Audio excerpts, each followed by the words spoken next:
5 months after my wife passed away, I took her broken glasses to be repaired. They were the last thing she wore every day, the only keepsake I had left. But when the technician examined them, his hands started trembling. He didn't give them back. Instead, he locked the door, pulled me into the back room, and said something that shattered everything. Check her will immediately before you're the next one in the grave. Then he showed me what was hidden inside the frames. I nearly collapsed when I saw the face on that screen. I'm deeply grateful you're here listening to this. Before we begin, drop a comment below and let me know. Where are you tuning in from right now? Your city, your country. I'd love to connect with you. Also, a quick note. This account blends some fictional elements for storytelling and reflection purposes. Any similarity to actual names or places is entirely unintended. But the lessons I'm sharing, those are worth your time. 5 months had passed since I lost Catherine, but her reading glasses still sat on the corner of her desk, right where she'd left them that morning.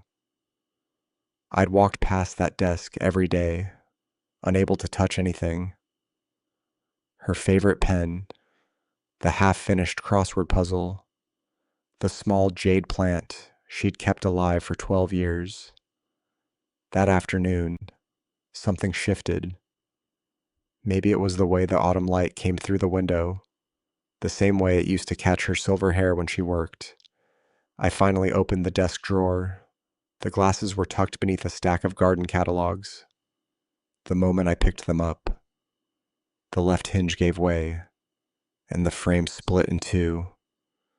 I sat there holding both pieces, feeling like I'd broken the last physical piece of her I had left. Catherine had worn these glasses every single day.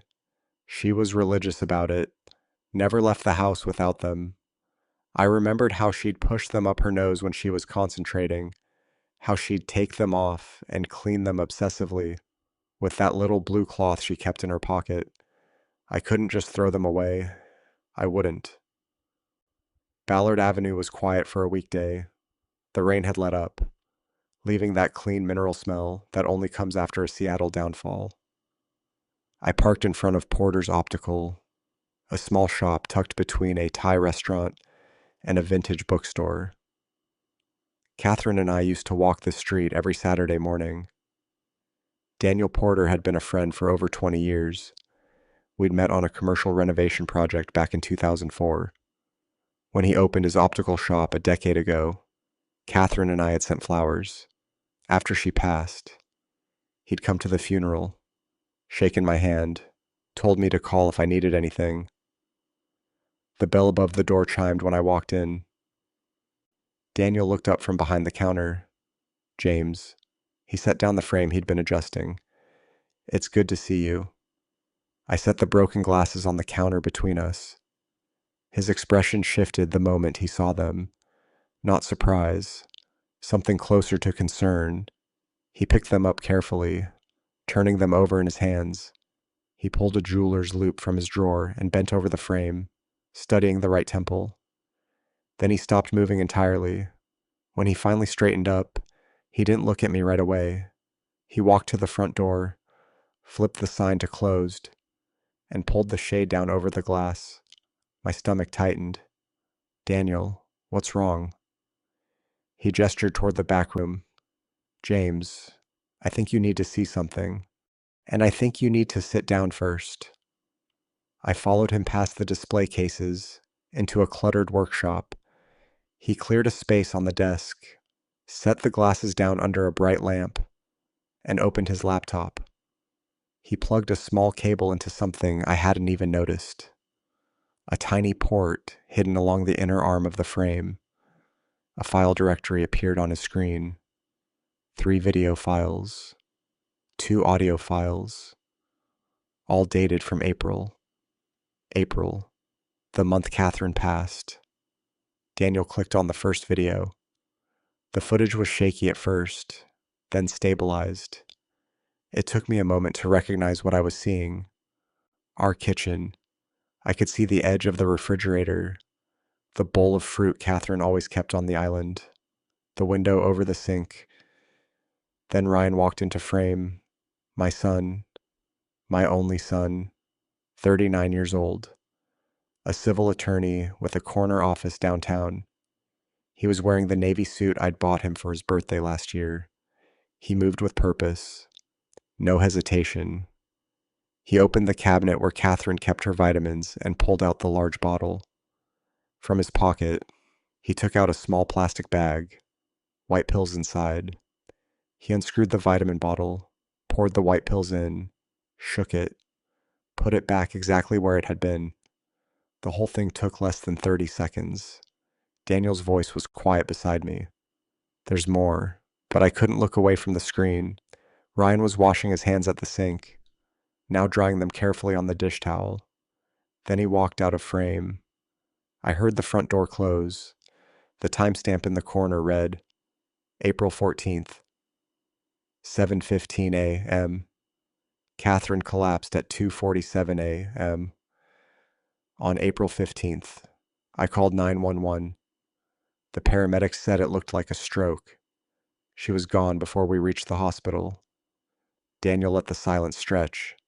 Then he said, his voice heavy with both anger and sorrow, James, Catherine came to me 3 weeks before she passed. She asked me to install this camera. She said she needed proof of something, but she wouldn't tell me what. She made me promise not to tell you unless something happened to her. He paused, his hand hovering over the mouse. See, I didn't know what she'd recorded until just now, but I know this. Check the will immediately. Because if he did this to her, you're next. I couldn't breathe, couldn't move, couldn't look away from the frozen image on the screen. My son's hand holding that plastic bag, pouring those pills into my wife's vitamin bottle. The glasses were still on the desk between us. I picked them up with shaking hands, turning them over, finally seeing what I'd missed. The tiny lens, the hidden port, the weight of everything Catherine had carried alone. She'd known. For weeks she'd known, and she'd left me this. Daniel clicked to the next video file, and I realized I'd been living in a lie for 5 months. Daniel didn't ask if I wanted to keep watching. He just moved the cursor to the second file and clicked. Maybe he knew that if he gave me a choice, I'd walk out of that shop and spend the rest of my life pretending I'd never seen the first video. But I couldn't leave. Not now. The screen flickered, and there was our kitchen again, later the same morning.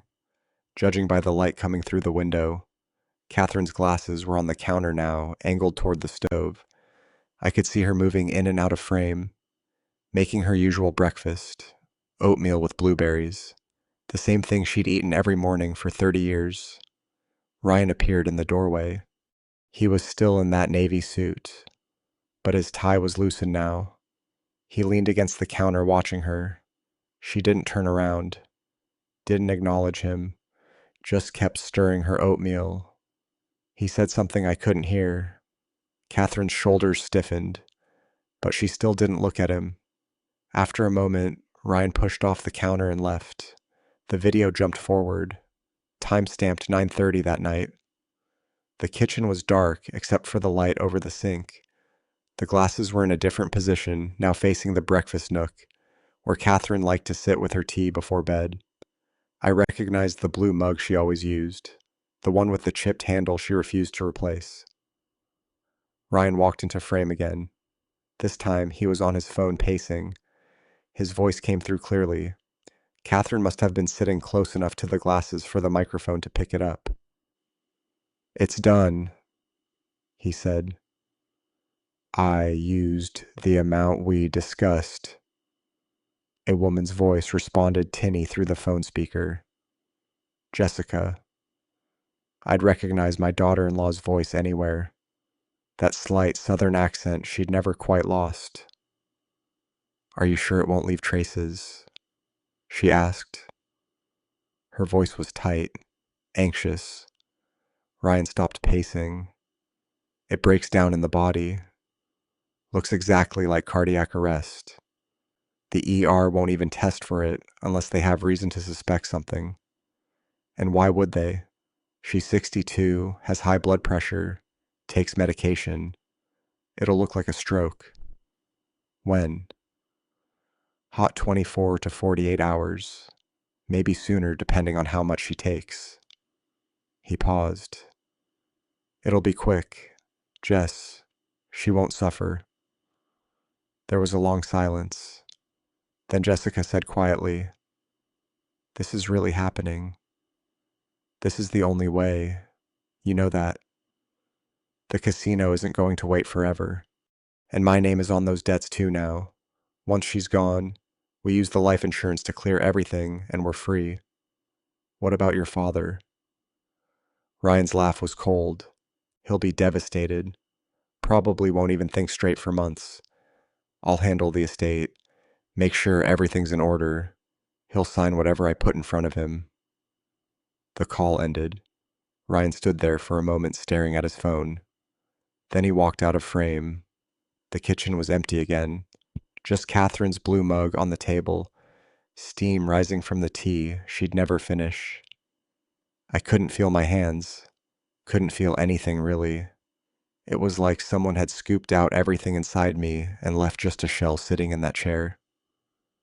Daniel reached over and paused the video. "There's one more," he said quietly. "You don't have to watch it, but I did. I had to see." He clicked the third file. Timestamp April 15th, 2:47 a.m. The kitchen light was on. Catherine's glasses were on the counter again, angled toward the table. I could see her sitting in the breakfast nook, her back to the camera. She was wearing her blue robe, the one I'd bought her for Christmas 2 years ago. She stood up, reaching for something on the counter. Her hand missed, grabbed at the air, then she went down. I watched her collapse the way you watch a car accident in slow motion, knowing what's about to happen, unable to look away, unable to stop it. She fell hard, her head hitting the edge of the table before she crumpled onto the tile floor. And then Ryan was there. He must have been in the hallway. He walked into frame, looked down at her, and checked his watch. He didn't kneel, didn't call out, didn't touch her. He just stood there watching his mother die on the kitchen floor, glancing at his watch every few minutes, like he was timing something. I counted 12 minutes. 12 minutes of watching her lie there not moving, barely breathing. 12 minutes of making sure. Finally, he pulled out his phone and dialed. His voice when he spoke was frantic, desperate, an Oscar-worthy performance. 911. "My mother. She's collapsed. I don't know what happened. Please, you have to send someone." The video ended. I sat there staring at the black screen. Daniel didn't say anything. What could he say? My son, my only son, the boy I taught to ride a bike, to throw a baseball, to tie a tie. The man I'd put through law school, celebrated with at his wedding, bragged about to my friends. That man had watched his own mother take her last breaths and checked his watch to make sure she was really gone. Daniel's hand moved over the keyboard, then stopped. He pointed to something at the bottom of the screen. Another file. There's a voice memo here," he said. His voice was careful, gentle, recorded at 11:47 p.m.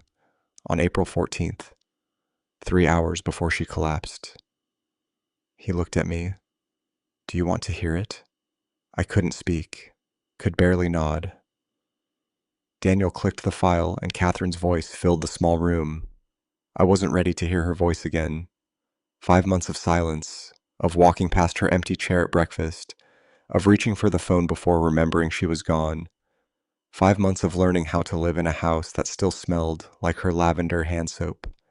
And now, here she was, speaking to me from 3 hours before she collapsed on that kitchen floor.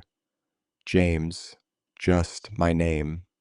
But the way she said it, soft, aching, full of something I couldn't name, made my chest tighten. Daniel sat beside me in the back room of his shop, his hand resting on the edge of the desk. He'd already seen the first video, Ryan pouring those white pills into Catherine's vitamin bottle. Now we were listening to the audio file timestamped April 14th, 11:47 p.m. The last thing my wife recorded before she was gone. If you're hearing this. Catherine's voice continued trembling slightly. Then I'm not there anymore. And I'm so sorry, my love. I gripped the armrest of the chair. My knuckles turned white. I need you to listen carefully because I don't have much time. There's a safe deposit box at Pacific Northwest Bank, downtown branch, box number 447. The key is in my desk. Bottom drawer inside the blue envelope beneath my gardening catalogs. You need to go there. You need to open it. I glanced at Daniel. He was staring at the laptop screen, his jaw tight. Inside that box, you'll find a letter. 8 pages. I wrote down everything, every detail, every date, every piece of evidence I gathered. I couldn't say it all out loud, but I wrote it down for you. She paused, and I could hear the faint sound of rain against a window in the background. There's also a new will in that box. I met with Helen Patterson 2 days ago. Patterson and Marks, Pioneer Square. She notarized it. 95% of our estate goes to the Family Justice Foundation. Ryan gets $100,000. That's it. My breath caught. 100,000 out of 2.7 million. He doesn't know about the new will. James, he thinks the old one is still in effect. He thinks he's going to inherit over $1 million when I'm gone. But he won't. Helen has the original in her office safe. Catherine's voice dropped lower, and I leaned closer to the speaker. I I need you to promise me something. Promise me you won't confront him alone. Promise me you'll go to the bank first, read my letter, and then call someone, a lawyer, the police, anyone. Just don't face him by yourself. Please. I closed my eyes. I love you. James. I've loved you since the day you spilled coffee on me at the university library and apologized 5 times in under a minute. I've loved you through 38 years of marriage. I love you now, even if I'm not there to say it anymore. Her voice wavered, and I heard her inhale sharply, like she was trying not to cry. I wanted to tell you on our anniversary, November 3rd. I had it all planned. I was going to take you to that little restaurant on the waterfront, and after dinner, I was going to show you everything, the evidence, the letter, the plan to protect you. I thought I had time. The recording went quiet for a moment. I was wrong. I thought I could handle this alone. I thought I could gather enough proof, confront him privately, and fix it before you ever had to know. But I waited too long, and now she trailed off. Now I'm recording this at almost midnight, and I'm terrified. I'm terrified he knows I've been watching him. I'm terrified he's going to act faster than I thought, and I'm terrified that by the time you hear this, it'll be too late for me. My chest felt like it was caving in. The glasses I'm wearing right now, the ones you're probably holding if you're listening to this, they have a hidden camera. Daniel Porter helped me install it in March. He's a good friend. James, you can trust him. Check the videos. You'll see. She paused again, and when she spoke next, her voice was barely above a whisper. Ambox 447, blue envelope in my desk. Helen Patterson, Pioneer Square. Read my letter. It has everything you need.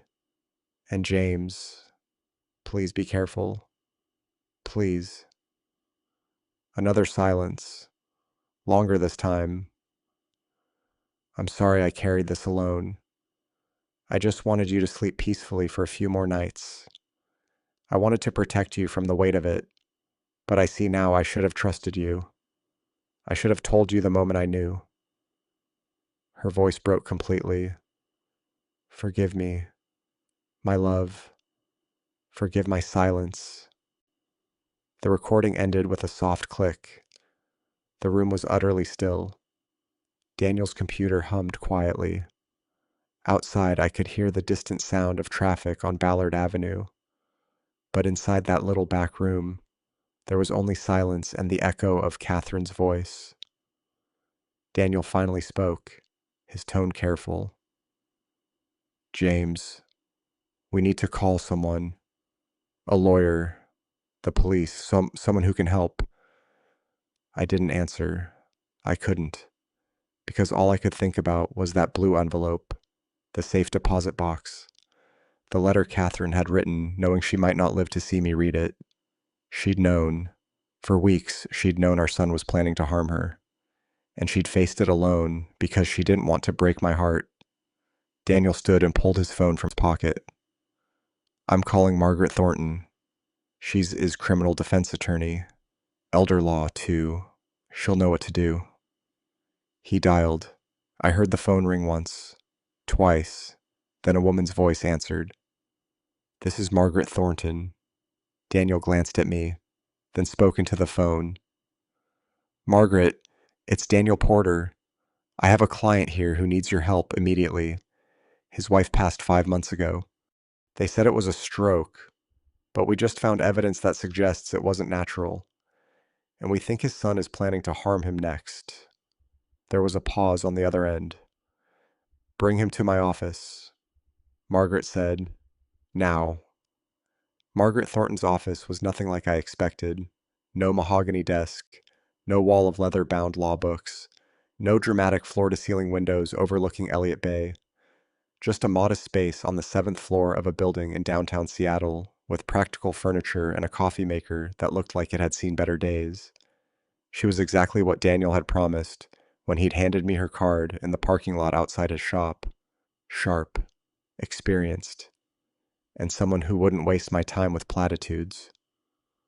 That had been 2 hours ago. 2 hours of me sitting in my car, hands shaking too hard to turn the key, trying to figure out what to do next. 2 hours of staring at my phone, knowing I should call Ryan, knowing I absolutely could not. Finally, I'd called the number on the card. Margaret had answered on the second ring and told me to come immediately. Now, she sat across from me, 52 years old, with steel gray hair pulled back in a practical bun, reading glasses perched on her nose as she watched the videos on Daniel's laptop for the third time. I'd driven back to get it after she'd asked to see the evidence herself. She didn't react the way Daniel had. No sharp intake of breath, no hand over her mouth.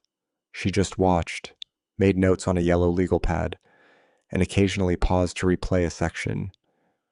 When Catherine's voice memo ended, Margaret removed her glasses and set them on the desk between us. "Mr. Mitchell, I need to ask you something, and I need you to be completely honest with me." I nodded, not trusting my voice. "Have you confronted your son about any of this? Have you called him, texted him, left any indication that you know? No. I came straight here after leaving Daniel's shop. It's good." She tapped her pen against the legal pad. "That decision may have saved your life." The words landed like a physical blow. "Your son is a civil attorney," she continued, her tone matter of fact. "He understands the legal system. He knows how evidence works, how investigations proceed, how to cover his tracks. The moment he knows you have this footage, this recording, he will move to destroy any remaining evidence and escalate his timeline for you." Escalate his timeline. I repeated slowly. I mean if he thinks you're a threat, he'll act faster than he planned. Your wife gave you a tremendous gift with this evidence, but it's also put you in immediate danger." She flipped to a fresh page on her legal pad. "Chuckus, Here's what we're going to do. 6 steps. We follow them exactly. We don't deviate, and we don't tell anyone, including your son, what we're doing until we have everything locked down. Understood? I nodded again. Step 1. You do not confront Ryan. You don't ask him about the money, about Jessica's debt, about the videos. Nothing. If he calls you, you keep the conversation light. If he wants to meet, you're busy. If he pushes you, have the flu. Whatever it takes to buy us time without raising suspicion. She wrote, no contact, natural excuses, in sharp capital letters. Step 2. We petition for an exhumation of your wife's body. Your wife mentioned potassium chloride in her recording. That's the substance Ryan and Jessica discussed. It's commonly used in medical settings, mimics heart attack symptoms, and most importantly, it does leave traces in tissue if we know to look for it. Heart, muscle, liver, kidneys. A good forensic pathologist can find it even months later. My stomach turned. The thought of Catherine's grave being opened, her body being examined like evidence. I know, Margaret said quietly, reading my expression, but it's the only way to prove this wasn't a natural passing. Without that proof, everything else is circumstantial. She continued writing. Step 3. We hire a forensic accountant to trace every penny of that $680,000. Where it went, when, how, bank records, wire transfers, cash withdrawals. We build an airtight paper trail showing systematic embezzlement over 18 months. Step 4. We verify the new will with Helen Patterson. I'll contact her directly, attorney to attorney. We'll confirm it's properly executed, legally binding, and that Ryan has no knowledge of its existence. Step 5. From this moment forward, you record every interaction with your son. Washington is a one-party consent state, which means you can legally record any conversation you're part of without the other person's knowledge. If Ryan calls you, record it. If he shows up at your house, your phone is recording in your pocket. Everything. Margaret looked up from her notes. Step 6. And this is crucial. You do not sign anything Ryan puts in front of you. Power of attorney, financial documents, anything. If he asks you to sign something, you tell him you want your own lawyer to review it first. If he pushes you, cite me. Tell him I'm helping you organize Catherine's estate. Use me as a buffer. She set down her pen and leaned back in her chair. These 6 steps give us a foundation. But Mr. Mitchell, I need you to understand something. I'm an elder law attorney with criminal defense experience. I can help you navigate this, protect your assets, and build a case. But what your son did to your wife, that's homicide. We need law enforcement involved. The word hung in the air between us. Homicide. My son had committed homicide. I have a contact at Seattle PD. Margaret continued. Detective Laura Hayes, Homicide Division. She's smart, thorough, and she doesn't let cases go. But before I call her, I need your permission. Once we bring law enforcement in, there's no going back. This becomes an official investigation. Your son will likely be arrested. This will be public. Your life will never be the same. I thought about Catherine's voice on that recording, the way she'd apologized for keeping secrets, the way she'd warned me I was next. I thought about Ryan standing in our kitchen, watching his mother take her last breaths, checking his watch. Call her, I said. Call Detective Hayes. Margaret picked up her phone, but before she dialed, she looked at me one more time. James, your son is a civil attorney. He knows how to manipulate the system, how to make himself look sympathetic, how to cast doubt. We need to be smarter than him, faster than him, and we need to be absolutely certain of every move we make. She pressed a number on speed dial, and we need Detective Laura Hayes from Seattle PD Homicide to make sure he doesn't get away with this. The phone rang once, twice. Then a woman's voice answered, and Margaret said something I'll never forget. Laura, I have a client whose son poisoned his mother and is planning to do the same to him. We have video evidence. How fast can you get to my office? I didn't sleep Tuesday night, just stared at the ceiling, listening to every creak of the house settling, every car that passed, wondering if one of them would slow down and stop. Margaret had said Detective Hayes would need 24 hours to review the evidence. 24 hours felt like an eternity when you knew your own son was planning to make your passing look like grief-driven despair.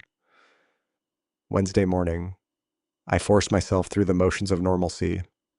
Coffee, shower, get dressed, act like a man who doesn't know his only child wants him gone. The note was waiting when I walked out to my car, a single piece of paper, folded once, tucked under the driver's side windshield wiper. My hands were shaking before I even opened it. The handwriting was unfamiliar, neat, feminine, urgent. He knows. Run. That was it. 4 words. No signature, no explanation. I looked around the parking area. My neighborhood was quiet at 8 o'clock in the morning. Most people already at work. A few retirees walking dogs in the distance. No one paying attention to me. But someone had been here. Someone knew what Ryan was planning. Someone was trying to help me, or someone was trying to scare me into making a mistake.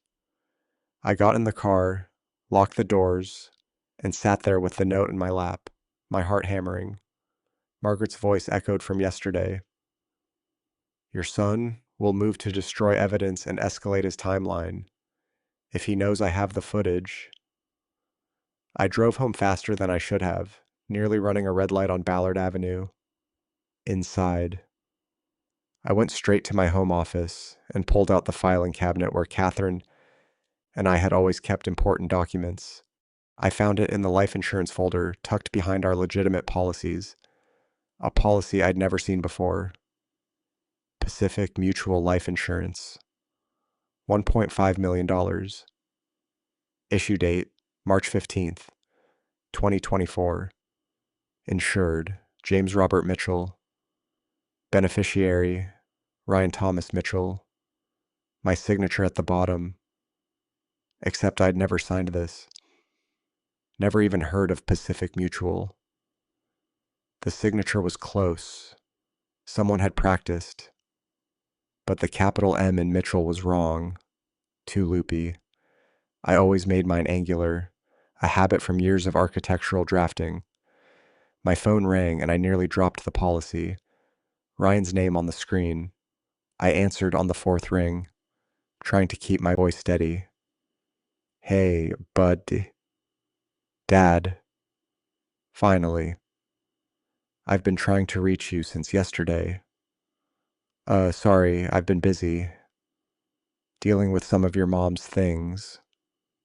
A pause. Actually, that's why I'm calling. I think it's time we get your affairs in order. 2.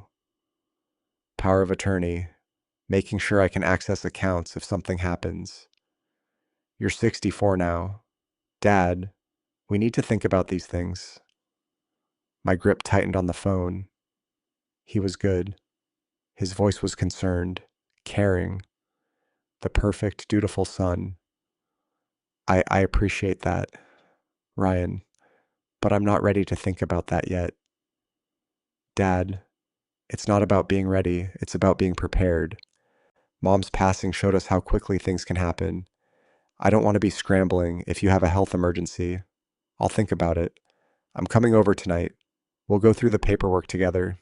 Just a few signatures. Tonight's not good. Dad. His tone shifted slightly. Harder. Mom would want you to do this. She'd want you to trust me. I'm your only son. Who else is going to take care of things if something happens to you? There it was. The guilt. The manipulation. The same tactics he'd probably used on Catherine. I said, "I'll think about it. Ryan? Fine, but I'm stopping by anyway. Around 7 o'clock. We need to talk." He hung up before I could respond. I sat there staring at the fake insurance policy. I called Margaret. She answered immediately. "James, what's wrong? There was a note on my car this morning." "He knows. Run." And I found a life insurance policy in my files. 1.5 million. My forged signature. Ryan is beneficiary. And he just called. Says he's coming tonight to get me to sign power of attorney documents. Silence, then. "Get out of your house right now. Don't pack anything. Don't wait. Drive to a hotel, pay cash. Use a fake name if you have to. Turn off location services on your phone. Do not tell anyone where you're going. Not even me. Margaret, James, listen to me. If Ryan is pushing this hard, this fast, it means he knows you're onto him. That note is from someone trying to warn you. We don't have 24 hours anymore. We might not even have 24 minutes. Get out. Now." I grabbed my wallet and keys, leaving the fake policy on my desk. As I headed for the door, I pulled up my security camera app, the one we'd installed last year after break-ins in the neighborhood. The live feed showed my front porch, empty. Then I scrolled back through the recorded footage from the past hour. My blood ran cold. Ryan had been there 30 minutes ago, while I was still in my office. He'd walked up to the front door, tried the handle, locked, thank God. Then stood there for almost 5 minutes peering through the living room window. Finally, he'd pulled out his phone and typed something, then walked back to his car. I switched to the street view camera and zoomed in on his phone screen in the recording. The angle was just right to catch what he typed. A text message. "He's not home. We need to move faster." I watched him send it, watched him look back at my house one more time, watched him drive away. My son had come to my house to find me, to corner me, to make me sign documents that would give him access to everything, or maybe to do something worse. I grabbed my jacket and ran for my car. The warning note still crumpled in my pocket. He knows. Run.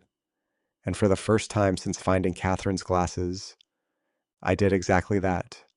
I ran. I'd spent Wednesday night in a budget motel off Highway 99, paid cash under the name Robert Anderson, and kept my phone turned off except to check messages every hour. The room smelled like stale cigarettes and industrial cleaner, but it had a deadbolt and a view of the parking lot, and that was all I needed. I didn't sleep, just watched car headlights sweep across the ceiling and thought about Ryan standing on my porch, peering through my living room window, texting someone that they needed to move faster. Thursday morning, Margaret had sent a single encrypted message. 8 a.m., my office. Bring nothing. Now I sat in that same chair across from her desk, and this time we weren't alone. Thomas Reed looked exactly like what he was. A man who'd spent 40 years following money trails that people desperately wanted hidden. 61 years old. Gray suit, reading glasses on a chain, and a leather briefcase that had seen better decades. He set the briefcase on Margaret's desk and pulled out a report thick enough to be a novel. "Now 47 pages, he said. "But I can summarize if you'd prefer the version that won't make your head spin." "Summarize," Margaret said. "We don't have time for the full audit." Thomas flipped to a page marked with a yellow tab, a spreadsheet covered in numbers, dates, and highlighted transactions. "Your family trust was established in 2006. Original funding was 1.8 million. By January 2023, it had grown to 2.4 million. He turned the page. That's when the withdrawals started.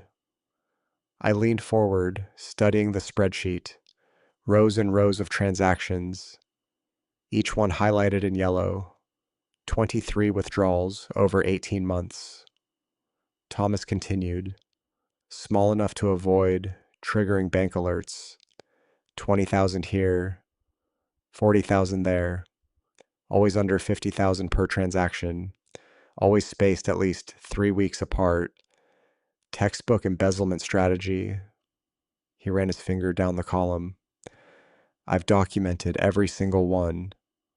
Wire transfers to 3 different accounts, 2 in Ryan's name, 1 joint account with Jessica Mitchell.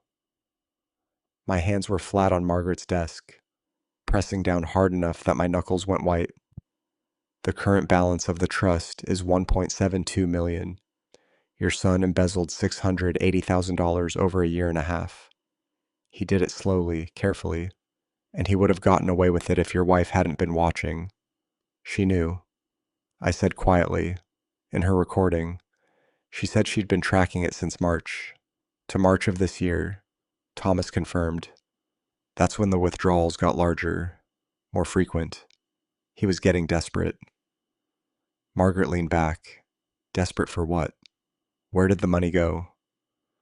Thomas flipped to another tabbed section. This one had photographs, screenshots of casino statements, credit reports, collection notices, show guide, do you say penny? Jessica Mitchell has a gambling problem. High stakes poker and blackjack at Emerald Bay Casino. She currently owes the casino $920,000. The number hit me like a fist to the gut. The debt is held by Pacific Holdings LLC, a shell corporation run by people you don't want to owe money to. The kind who don't take you to court when you don't pay. They handle collection differently. How differently? I asked. Thomas didn't sugarcoat it. Broken bones first, then escalates from there. Jessica took out the loans starting in early 2022. By January 2023, she couldn't make the interest payments. The casino gave her a deadline. December 31st, 2024. Pay in full or face consequences. So, Ryan started stealing from the trust. Margaret said, he started stealing. Thomas confirmed. But 680,000 doesn't cover 920,000.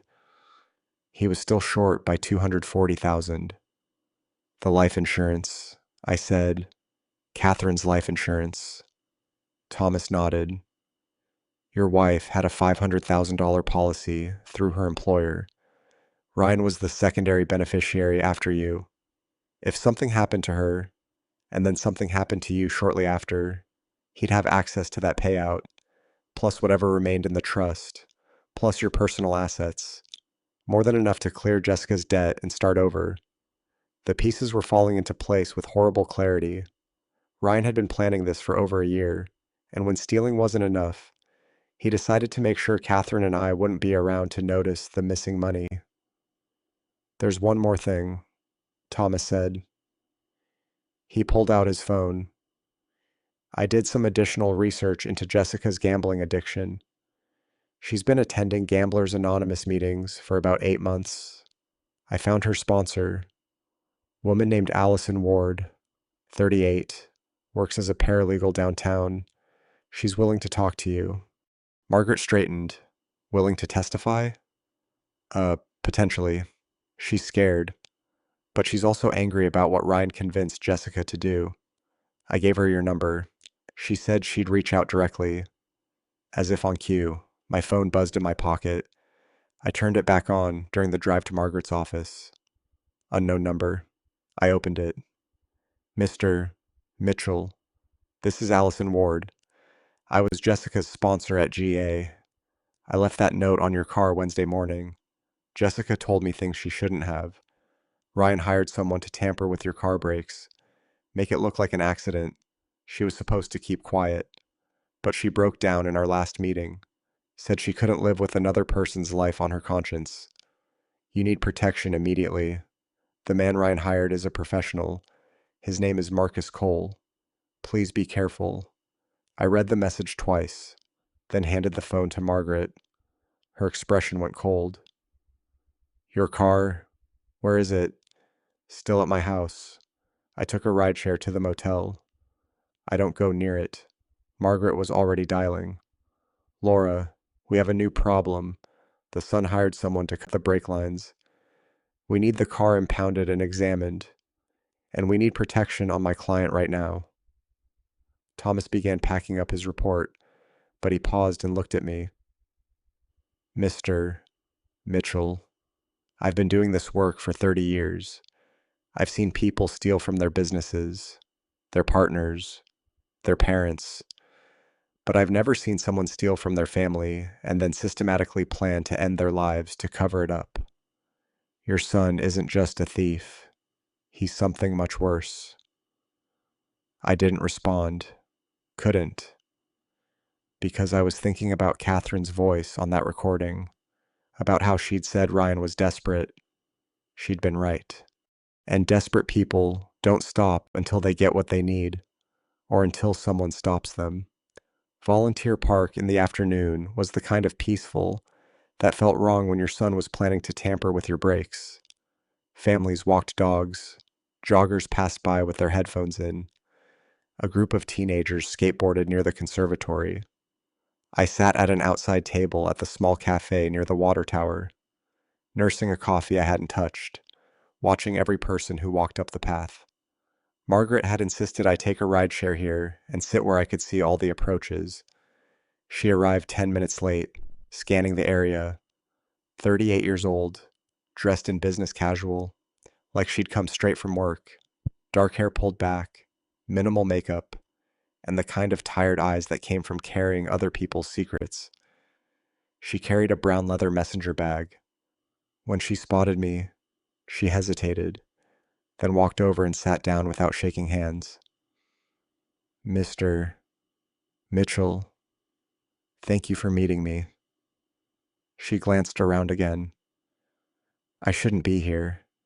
If Ryan finds out I talked to you, or if Jessica finds out I warned you, they won't. I promise. Allison didn't look convinced, but she opened her messenger bag and pulled out a small USB drive, setting it on the table between us. Jessica came to her first Gamblers Anonymous meeting 8 months ago. She'd hit rock bottom, $920,000 in debt to people who don't forgive debts. She was terrified. That's when I became her sponsor. She wrapped her hands around the coffee cup I'd bought for her. So, 3 weeks ago, she broke down completely, said she couldn't do it anymore, couldn't live with what Ryan was planning. She told you about my wife. Allison nodded. She told me Ryan had used something to make it look like your wife had a stroke, said he'd been planning it for months. And then she told me about you. My coffee cup was cold in my hands. She said Ryan had hired someone, a professional, someone who specializes in making problems disappear. She gave me a name, Marcus Cole, 45 years old, has a record in Oregon. He's what they call a cleaner, someone who handles situations that need to look like accidents. How much did Ryan pay him? I 50,000, half up front, half when the job is done. $50,000 to end my life. Jessica told me the plan. Allison continued. Marcus was supposed to cut your brake lines, make it look like mechanical failure. Ryan knew your routine, that you drive Highway 99 every morning, lots of traffic, steep grades, plenty of opportunities for a crash. She pushed the USB drive closer to me. I couldn't let it happen. I've been a sponsor for 3 years, worked with dozens of people trying to rebuild their lives, but I've never had someone confess to conspiracy and taking a life. I couldn't go to the police directly. Jessica would know it was me, but I couldn't just do nothing. So you left the warning note. No, I left the note, and I did something else. She tapped the USB drive 3 weeks ago. Jessica told me Ryan and Marcus were meeting at a bar in Fremont to finalize the details. I went, too, sat in the back with my phone recording. I got the whole conversation. My hand closed around the USB drive. You need to understand something. These aren't good people. Marcus Cole isn't some amateur.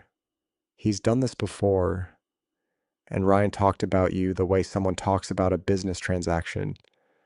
No emotion, no hesitation, just logistics. Can I listen to it? Allison pulled out her phone and a small portable speaker from her bag. I made a copy. Better you hear it now, so you know what you're dealing with. She plugged in the speaker and pressed play. The audio quality was decent, despite the background noise. Then Ryan's voice cut through. So, we're clear on the approach? A deeper voice responded. Marcus, brake lines. Cut them about 70%. Leave enough that he can drive a few miles before they fail completely. Makes it look like gradual wear, not sabotage. Timeline. I can do it in under 5 minutes if I have access to the vehicle. He parks in his driveway, usually gone for his morning walk around 7 o'clock. More than enough time. I'll make it look like an accident. He's 64, drives Highway 99 every morning. Anyone investigates. They'll see an old man who didn't maintain his vehicle properly. Marcus's laugh was cold. Old man on a steep grade with no brakes. Clean as it gets. When's the timeline? Before Thanksgiving. I need access to his accounts by December. The casino deadline is December 31st.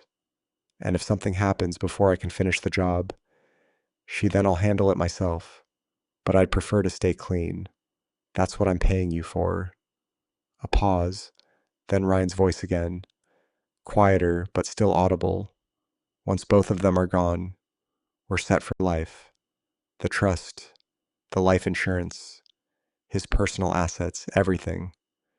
We clear Jessica's debt and we disappear for a while. Maybe Europe. The recording ended. I sat there staring at the speaker, unable to move.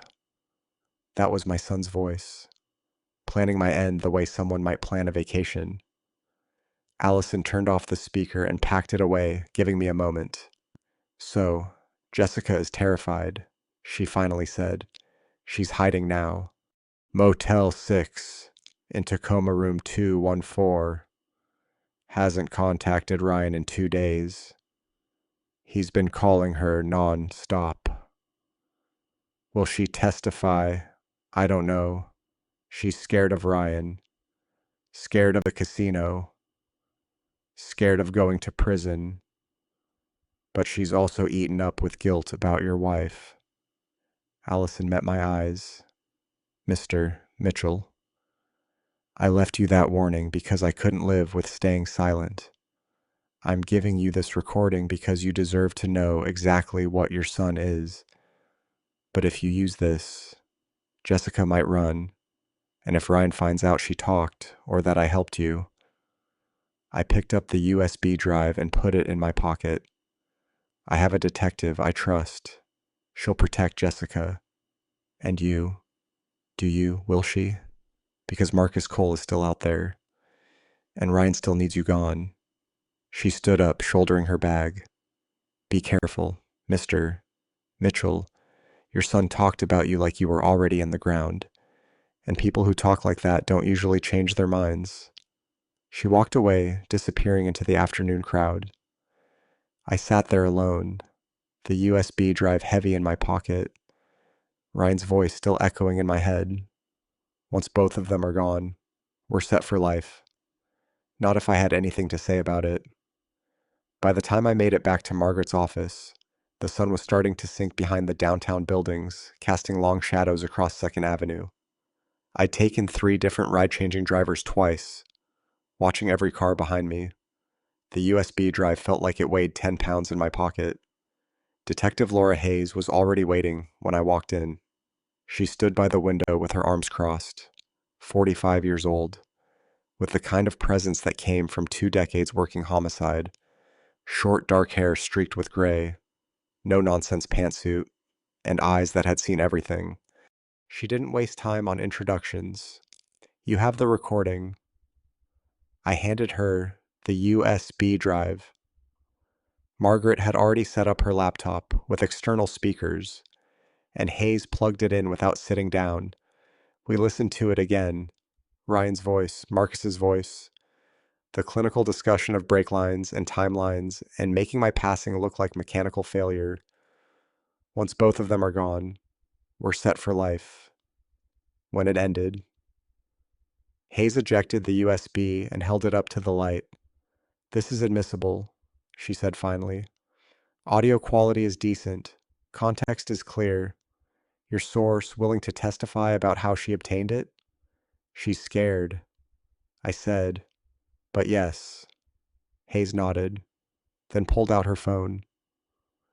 "Marcus Cole, 45. I ran him through the system after Margaret called me earlier. He's got 2 priors in Oregon, 1 assault, 1 tampering. Neither stuck.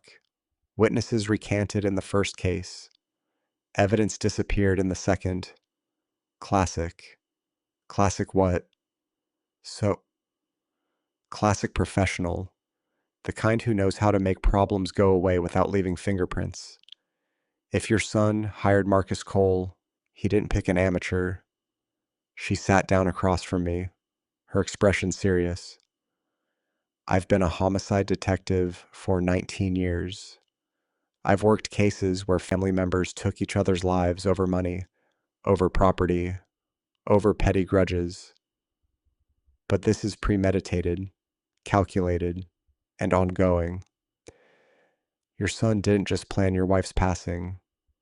He's planning yours, and he hired someone to do it for him." Margaret leaned forward. "What do we need to proceed?" "We need to prove Catherine Mitchell's passing wasn't natural. Right now, we have video evidence of Ryan tampering with her vitamins, his voice discussing a substance that mimics cardiac arrest, and his wife's sponsor testifying about a confession. That's strong, but it's circumstantial until we have physical proof. The exhumation," I said quietly. Hayes met my eyes. "The exhumation, I know this isn't easy, but it's the only way to prove what your son did. If Catherine was dosed with potassium chloride, the way the recording suggests, traces will remain in her tissue. Heart, muscle, liver, kidneys. A good forensic pathologist can detect it even months later." My throat was tight. The thought of Catherine's grave being opened. "I'll make it as dignified as possible," Hayes said. "Evergreen Cemetery. Early morning before public hours. Just the pathologist, myself, and the necessary technicians. You don't have to be there. When? I need a court order first. Margaret's already drafted an emergency petition to King County Superior Court. If we can get it in front of a judge tonight, we can have the order signed by midnight and proceed at first light." Margaret was already on her phone. "Judge Patricia Holloway owes me a favor. She'll see us." Things moved quickly after that. Margaret left to file the petition in person. Hayes made a series of calls to the medical examiner's office, to Evergreen Cemetery, to her captain at Seattle PD. I sat in Margaret's office and tried not to think about what Friday morning would look like. An hour later, Margaret returned with a signed order. Judge Holloway had reviewed the evidence and deemed it sufficient for emergency exhumation. Friday, 6 a.m. Hayes checked her watch. "Forensic pathologist will meet us at Evergreen at 600. We'll extract tissue samples, send them to the state lab for toxicology screening. Results will take about 72 hours for preliminary, but if there's potassium chloride present at the levels your son discussed, we'll know fast. And then we arrest him. Conspiracy to commit homicide, tampering, embezzlement, insurance fraud. We'll bring Marcus Cole in, too. But first, Mr. Mitchell, we need to keep you alive long enough to see justice happen." She pulled out a card and slid it across the table. Protective custody starting tonight. 2 officers outside whatever location you choose. 24/7 coverage until we have Ryan and Marcus in custody. Margaret pulled out a file folder. There's something else. In Catherine's voice memo, she mentioned a safe deposit box at Pacific Northwest Bank. We need to access it before Ryan realizes we're moving on him. Hayes looked up. What's in the box? I don't know, I admitted. She said to check it. Then we go first thing tomorrow morning, before the exhumation, before Ryan knows we're taking action. Hayes stood up. Mr. Mitchell, from this moment forward, you're not alone in this. You have the full weight of Seattle PD homicide behind you. We're going to prove what your son did to your wife, and we're going to stop him from doing it to you. She checked her phone, then her expression shifted. What? I asked. Ryan Mitchell called the station 40 minutes ago, said he was concerned about his father, hasn't been able to reach him, pretending to be the worried son. My blood ran cold. He knows something's wrong. Hayes said, he knows you're avoiding him, which means we're running out of time. She looked at me, her expression hard. Tomorrow morning at 600, we'll know what your son did to your wife. Tonight, you're under full protection. But if Ryan called the station asking about you, that means he's getting desperate. Margaret's office suddenly felt very small. Where do I go? I asked. Hayes was already typing. Safe house. Officers are en route now. We leave in 5 minutes. As we stood to go, Margaret touched my arm. Catherine's safe deposit box. Whatever's in there, she wanted you to find it before Ryan could. We'll get it tomorrow. First thing. I nodded, but I was thinking about Hayes's words. Tomorrow at 6 a.m., we'll know. After 5 months of questions, 5 months of grief I couldn't name, because I hadn't known it was grief mixed with betrayal. I would finally have proof. Catherine hadn't just collapsed from a stroke. Our son had ended her life. And tomorrow, we'd prove it. Dawn hadn't broken yet when Margaret and I pulled up to Pacific Northwest Bank. The streets were empty. The sky that deep purple black that comes just before sunrise. We'd left the safe house at 4:32, police officers trailing us in an unmarked car. In less than an hour, they'd be opening Catherine's grave. But first, we needed to know what she'd left behind. The bank manager met us at the entrance, a woman in her 50s who'd clearly been woken up early for this. Margaret had called in another favor, a judge's order allowing emergency access to the safe deposit box. The manager didn't ask questions, just checked our identification before leading us through the empty lobby to the vault. My hand went to my pocket, feeling for the small envelope I'd found in Catherine's desk. Just a blank, white envelope with a single key inside. Now I knew why. The box 447, the manager said, running her master key through the lock. She stepped back. Take your time. Margaret and I were alone in the small private room. I pulled out the box and set it on the table between us. Inside were 3 things. A thick envelope. Catherine's handwriting on the front. For James. If you're reading this, I'm gone. A legal document folded and bound with a blue cover. Last will and testament of Catherine Ann Mitchell. And a small USB drive in a plastic case labeled April 15th, 1 a.m. I reached for the letter first. 8 pages written in Catherine's careful script. I recognized the pen I'd given her for our 30th anniversary. My vision blurred before I even started reading. My dearest James, if you're reading this, then I failed. I'm so sorry. My love, I had to stop. Press my palm against my mouth. Force myself to keep reading. I plan to tell you on our anniversary, November 3rd. I was going to show you everything I discovered, but I don't think I have until November. Ryan knows I found out about the money.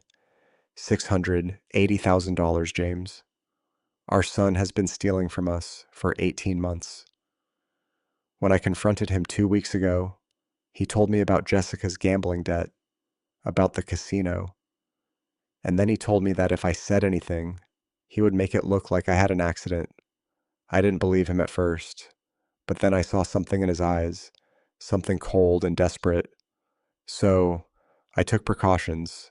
I had a camera installed in my reading glasses. Every conversation in our kitchen has been recorded since March 28th. If Ryan did something to me, the evidence is there. I also changed our will. 3 days ago, I met with Helen Patterson. 95% of our estate goes to the Family Justice Foundation. Ryan gets 100,000. Enough to show I didn't cut him out entirely, but not enough to make my passing profitable. James, I need you to understand why I didn't tell you. Because you love him so completely. You've always seen the best in our son, and I couldn't bear to be the one to destroy that. I thought, if I gathered enough evidence, if I gave Ryan one last chance, maybe he'd choose differently. I was wrong. So, I'm leaving you this. All the evidence you need. And I'm begging you, please don't confront him alone. Please protect yourself. Because, my love, I think you're next. I love you. I've loved you since the day you spilled coffee on me in that library 39 years ago. Forgive my silence. I just wanted you to sleep peacefully for a few more nights without having to cry over our son. All my love, always and forever. Catherine, April 14th, 2024, 11:30 p.m. 3 hours later, she'd collapsed on our kitchen floor. I couldn't speak, just sat there holding those 8 pages. Margaret reached for the will. The legal document was straightforward. Dated April 12th, 2024. 95% to the Family Justice Foundation. 5% to Ryan, with the hope that he will use these funds to address the debts that have caused him such distress. Even in her final legal document, Catherine had tried to save him. Margaret clears throat, picked up the USB drive. We should see what's on this. She plugged it into her laptop. One audio file timestamped 1:04 a.m. April 15th, 2024. Ryan's voice came through clearly. It's done. She took the vitamins around 11. Should be feeling the effects any time now. Jessica's voice tearful. What if someone figures it out? They won't. It'll look like a stroke. And even if they do run tests, potassium chloride breaks down. It's hard to detect unless someone specifically tests for it. What about the will? Already handled. Tomorrow after the funeral home picks her up, I'll go through her desk. I'll make sure the old will is the only one anyone finds. James will want to see it. Dad will be a mess. Trust me. And by the time he asks about paperwork, it'll be too late. The estate will be settled and will be clear. A pause. Then Jessica quietly, I can't believe we're doing this. We don't have a choice. And Dad, he's got to go, too. Eventually, the life insurance, the trust. Once both of them are gone, we're set for life. The recording ended. Margaret ejected the USB. He swapped the wills. He thought this copy didn't exist. He thought her passing erased everything she'd done to protect you. I was still holding Catherine's letter. Forgive my silence.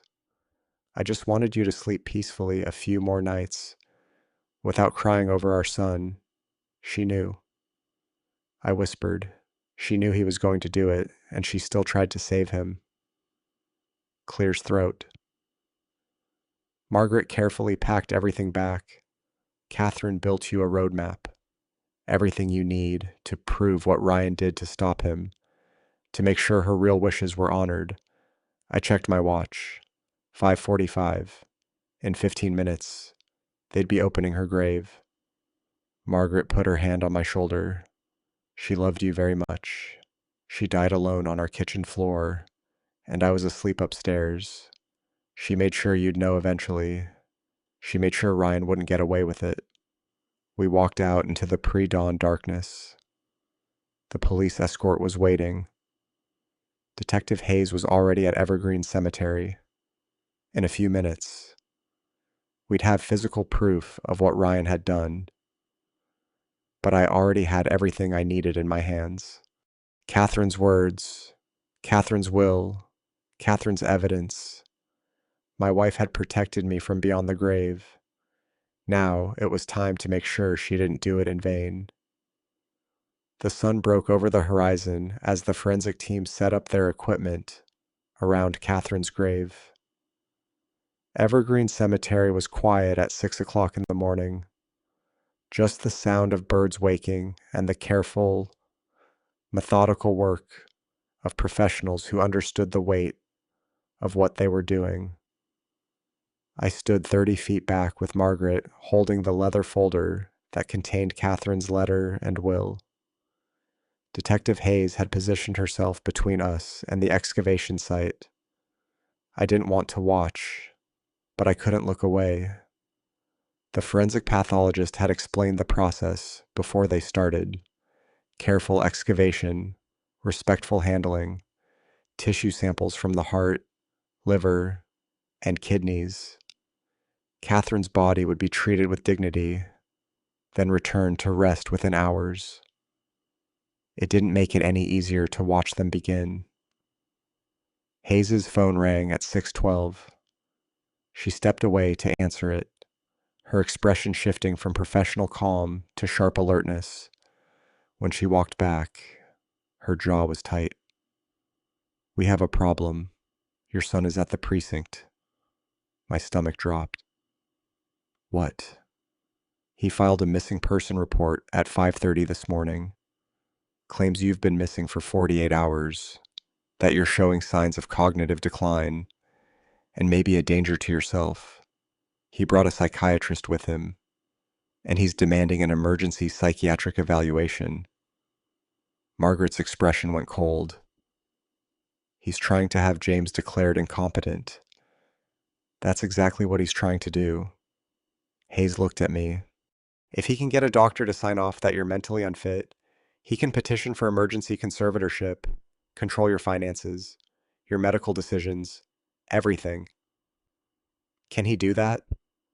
"Not if we move fast." Hayes was already walking toward her car. "We need to get to the station now."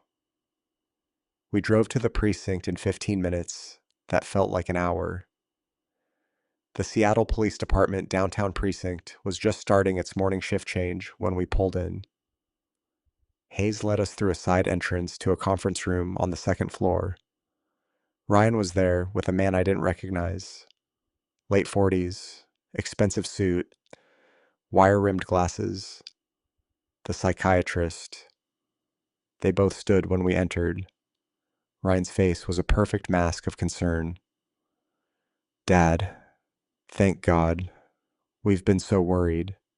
You haven't answered your phone in 2 days." "Cut it," Hayes said flatly. "Save the performance for someone who doesn't have video evidence of you discussing your father's brake lines." Ryan's expression flickered, just for a second. Then the concern was back. "Detective, I don't know what you think you have, but my father is clearly not well. He's been exhibiting signs of paranoia, possibly early-stage dementia." The psychiatrist stepped forward. "Dr. Nathan Pierce. I've known the Mitchell family for several years. Ryan called me this morning, concerned about his father's mental state. I'm here to conduct a voluntary evaluation." "There's nothing voluntary about this." Margaret cut in. "My client is under protective custody of the Seattle Police Department following credible threats to his life. This is a coordinated effort to have his father declared incompetent so he can seize control of financial assets. I'm refusing any psychiatric evaluation. I said, my voice steady. Ryan took a step toward me. Dad, please. I'm just trying to help. You haven't been yourself since Mom passed. I reached into the leather folder and pulled out Catherine's letter. 8 pages in her handwriting. Your mother wrote this the night you ended her life. April 14th, 11:30 p.m. 3 hours before she collapsed. Want me to read it to everyone here? The part where she says you threatened her? Or the part where she warns me that you're planning to do the same thing to me? Ryan went very still. I set the letter down and pulled out the will. Or maybe we should discuss the will you tried to hide. The one where your mother left 95% of our estate to charity. The will you thought you destroyed. Doctor. Pierce was looking between Ryan and me, confused. Ryan, what is he talking about? Or Hayes said, pulling out her phone. We could play the recording of you and Marcus Cole discussing how to cut Mr. Mitchell's brake lines. That one's particularly. Ryan's mask finally slipped. His face went blank, calculating. I want my attorney. You're going to need one. Hayes said. She turned to Dr. Pierce. Doctor, how much did Ryan pay you to come here this morning? Doctor. Pierce stiffened. The silence stretched. Finally, $15,000. But did you write a psychiatric evaluation before you ever saw my client? No. Another pause. Ryan provided me with background information. I drafted a preliminary assessment based on that information. Yes, ni hao. An assessment declaring James Mitchell mentally incompetent. Recommendation for emergency conservatorship pending full evaluation. Hayes looked at her officers. Detained doctor. Pierce for questioning. Potential conspiracy fraud. False medical documentation. Ryan watched his friend being led away, then turned back to us. His expression was cold now, the mask completely gone. You can't prove anything. We're exhuming your mother's body right now, Hayes said. By this afternoon, we'll have tissue samples. By Monday, we'll have toxicology results showing exactly what you put in her vitamins. It's over, Ryan. For a long moment, Ryan just stared at me. Then he said very quietly, You're really going to do this? You're going to destroy your own son? You destroyed yourself, I said. The day you put that substance in your mother's vitamins. Ryan turned and walked out without another word. Hayes made a call instructing officers to follow him. I sank into a chair, suddenly exhausted. Margaret's phone buzzed. She glanced at the screen, then her face went pale. It's a text from a number I don't recognize. She showed me the screen. This is Jessica Mitchell. Marcus is coming to the motel tonight. Ryan told him I'm a liability. He's going to make it look like I ended my own life from guilt. I can't run anymore. Please help me. Hayes read it over my shoulder, then swore under her breath. Motel 6, Tacoma, room 214. How fast can we get there? Margaret asked. Hayes was already moving. 45 minutes if we push it. Or Ryan panicked and told Marcus to move faster, I said. If he's desperate enough to try the psychiatric trap, he's desperate enough to eliminate anyone who can testify against him. Hayes pulled out her radio. I'll get Tacoma PD to do a welfare check. We bring Jessica in, put her in protective custody, and wait for the toxicology results. Then we arrest Ryan and Marcus simultaneously. We left the precinct as the morning sun climbed higher. Somewhere in Evergreen Cemetery, they were collecting evidence from Catherine's body. Somewhere in Tacoma, Jessica was hiding, and somewhere Ryan and Marcus were regrouping. But for the first time in days, I felt like we were a step ahead. Catherine had given us the roadmap. Now, we just had to follow it to the end. By 6 o'clock that evening, Jessica Mitchell was sitting in a witness protection safe house on the north side of Seattle, wrapped in a blanket despite the room being warm, shaking like she'd never stop. Hayes and her tactical team had pulled Jessica out of the Tacoma motel at noon. They'd moved her through the back into an unmarked van and straight to a secure location where Ryan and Marcus couldn't reach her. Now she sat across from me in a small conference room, Margaret on one side, Hayes on the other, and two officers stationed outside the door. She looked nothing like the woman I'd met at Ryan's wedding 5 years ago. The Jessica had been confident, charming, always laughing. This Jessica was hollowed out, her eyes red from crying. "I'm sorry," she said for the fifth time. "I'm so sorry about Catherine. I never thought he'd actually do it. I thought he was just venting, trying to scare me into finding another way to handle the debt." Margaret's voice was measured. "Jessica, we've offered you full immunity in exchange for your complete cooperation. That means testifying against Ryan and answering every question truthfully. Do you understand?" "Yes." "Then tell us everything. The plan for tomorrow morning, every detail." Jessica took a shaky breath. "Marcus is supposed to meet Ryan at 5:30 tomorrow morning." "At your house?" She looked at me. "Ryan had a spare key made 6 months ago. My house, the place Catherine and I had lived for 23 years, where she'd collapsed on our kitchen floor." "What's the plan?" Hayes asked. "Marcus is going to make it look like James took too many pills. Sleeping medication maybe mixed with alcohol. They're going to stage it like a suicide. A widower who couldn't handle the grief of losing his wife." The room went very quiet. "Ryan will show up later," Jessica continued. "Around noon. He'll call the police. Say he'd been trying to reach his father all morning and got worried. He'll be the devastated son who just lost both his parents within 6 months. No one will question it." "How do you know all this?" Margaret asked. "To Ryan told me. 2 nights ago, when I said I couldn't do it anymore.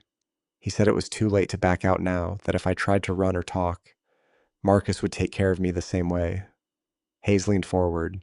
"Jessica, has Ryan discussed any contingency plans? Then Ryan does it himself. He has pills in his car. He said one way or another it has to happen this weekend, before the toxicology results come back.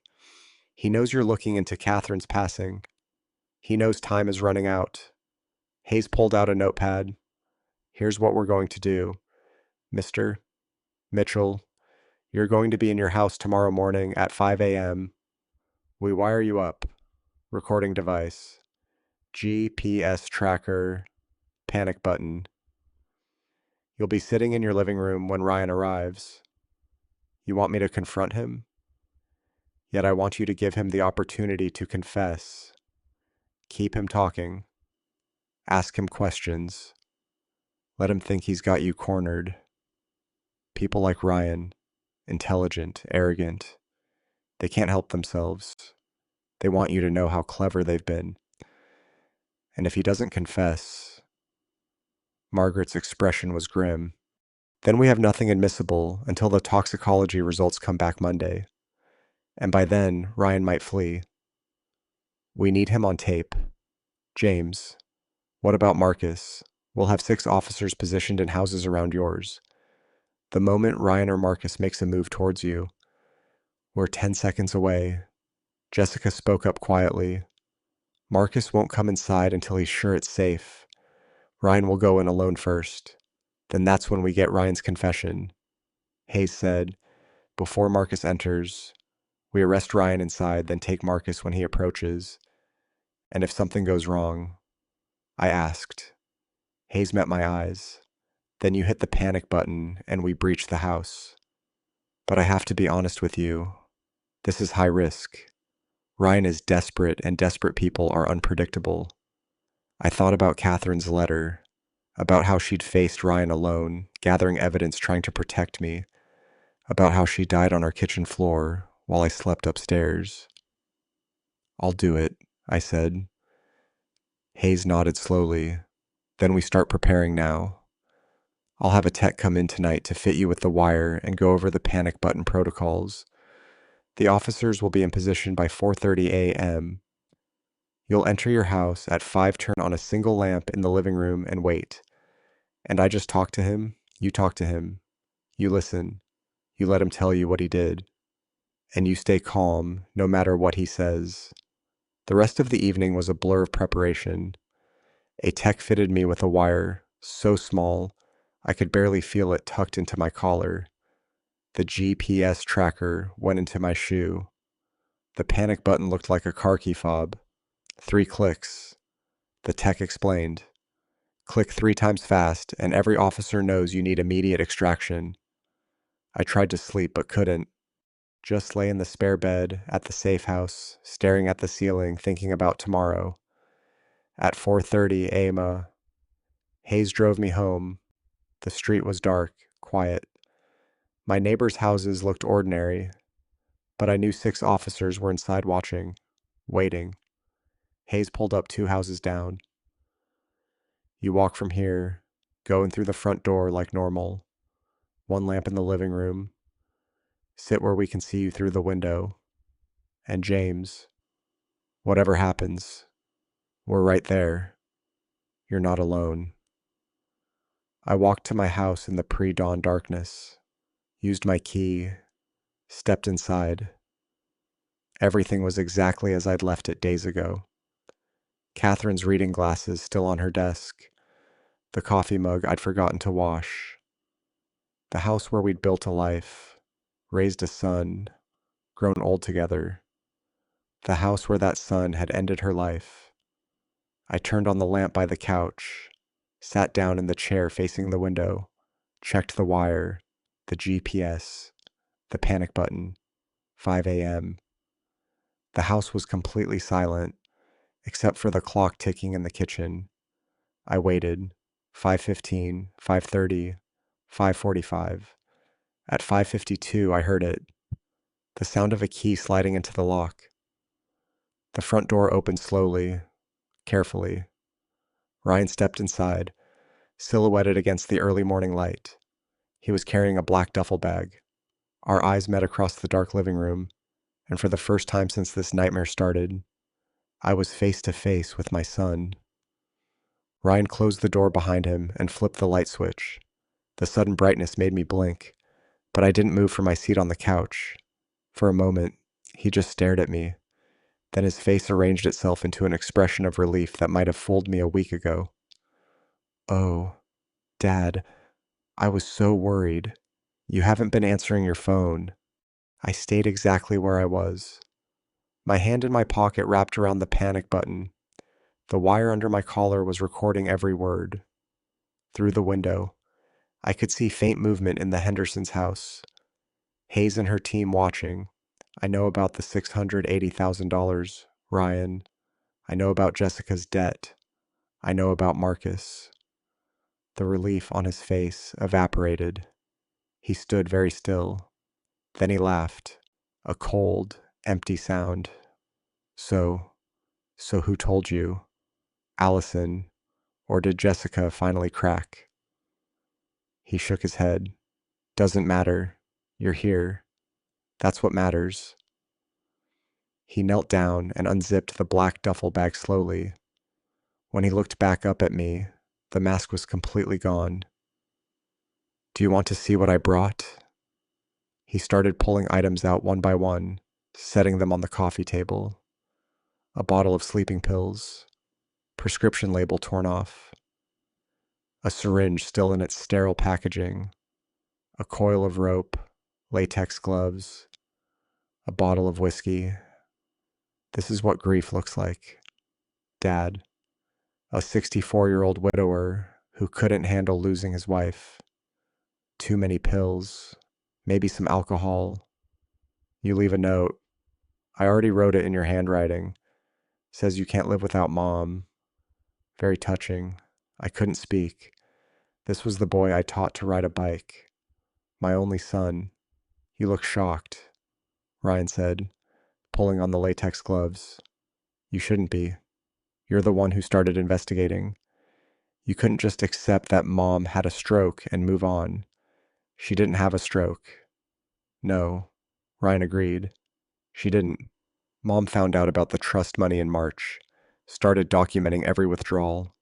She confronted me 3 weeks before she passed, said if I didn't put the money back, she'd cut me out of the will and go to the police. He picked up the bottle of sleeping pills. Then I tried to reason with her, explained about Jessica's debt, $920,000. The casino isn't the kind of people you just say no to. So you ended your mother's life for money. Ryan's expression hardened. I saved my wife's life and mine. Mom had her whole life already. Jessica and I had decades ahead. It was a practical decision. A practical decision.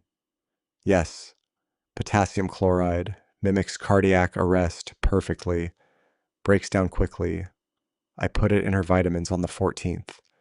She took them that night around 11. By 3 a.m., it was done. You watched her collapse. You waited 12 minutes before calling for help. 12 minutes. I needed to make sure. That's not cruelty. Dad, that's thoroughness. My hand tightened around the panic button. Clears throat. Not yet. Hayes had said to let him talk. And the will? Mom drew up a new will, leaving 95% to charity. Only gave me 100,000. So the day after the funeral, while you were upstairs crying, I went through her desk, found the new will and destroyed it, replaced it with the old one, the one that leaves me 1.5 million, except she had another copy in a safe deposit box. Ryan's eyes narrowed. Doesn't matter now. By the time anyone finds it, you'll be gone too, and I'll have settled the estate. He stood up, holding the bottle of pills and the syringe. You're going to take these pills, all of them. If you cooperate, it'll be painless. If you don't, I use the syringe. Either way, you'll be unconscious. Then I wait 30 minutes, come back and discover you. He took a step closer. This one's on you. You could have signed the power of attorney, could have stayed out of it, but you had to dig. You had to find those glasses. He stopped. The glasses. Where are Mom's glasses? His eyes went wide. The camera. She hid a camera in her glasses. Didn't she? I didn't answer. Of course she did. I walked past them every day for 5 months. She recorded everything. Me putting the substance in her vitamins. Me watching her on the kitchen floor. He looked at me with something that might have been respect if it wasn't so twisted, which means you've seen the videos, which means you're recording this conversation right now. He moved fast, grabbed my shirt collar, yanked me up. His hands found the wire, ripped it away, threw it on the floor, and stomped on it. Did you really think I wouldn't figure it out?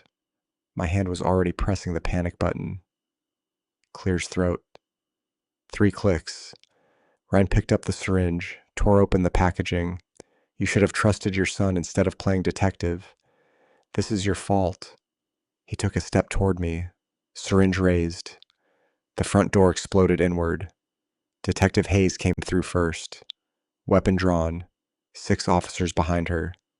Seattle police. Drop the weapon. Hands where I can see them. Ryan froze. For a second, I thought he might fight. Then he dropped the syringe. It clattered on the hardwood floor. He sank to his knees slowly, hands raised. I want my lawyer. Hayes moved in, cuffing him, while officers secured the duffel bag and photographed the contents. Another officer helped me up. You got it all? I asked Hayes. Even after he broke the wire? She tapped her ear. Backup recording from the In Your Shoe, and we heard enough through the window. We've got his full confession. Mr. Mitchell. Every word. Ryan looked at me from the floor, his hands cuffed. You're really going to testify against your own son? You're not my son, I said quietly.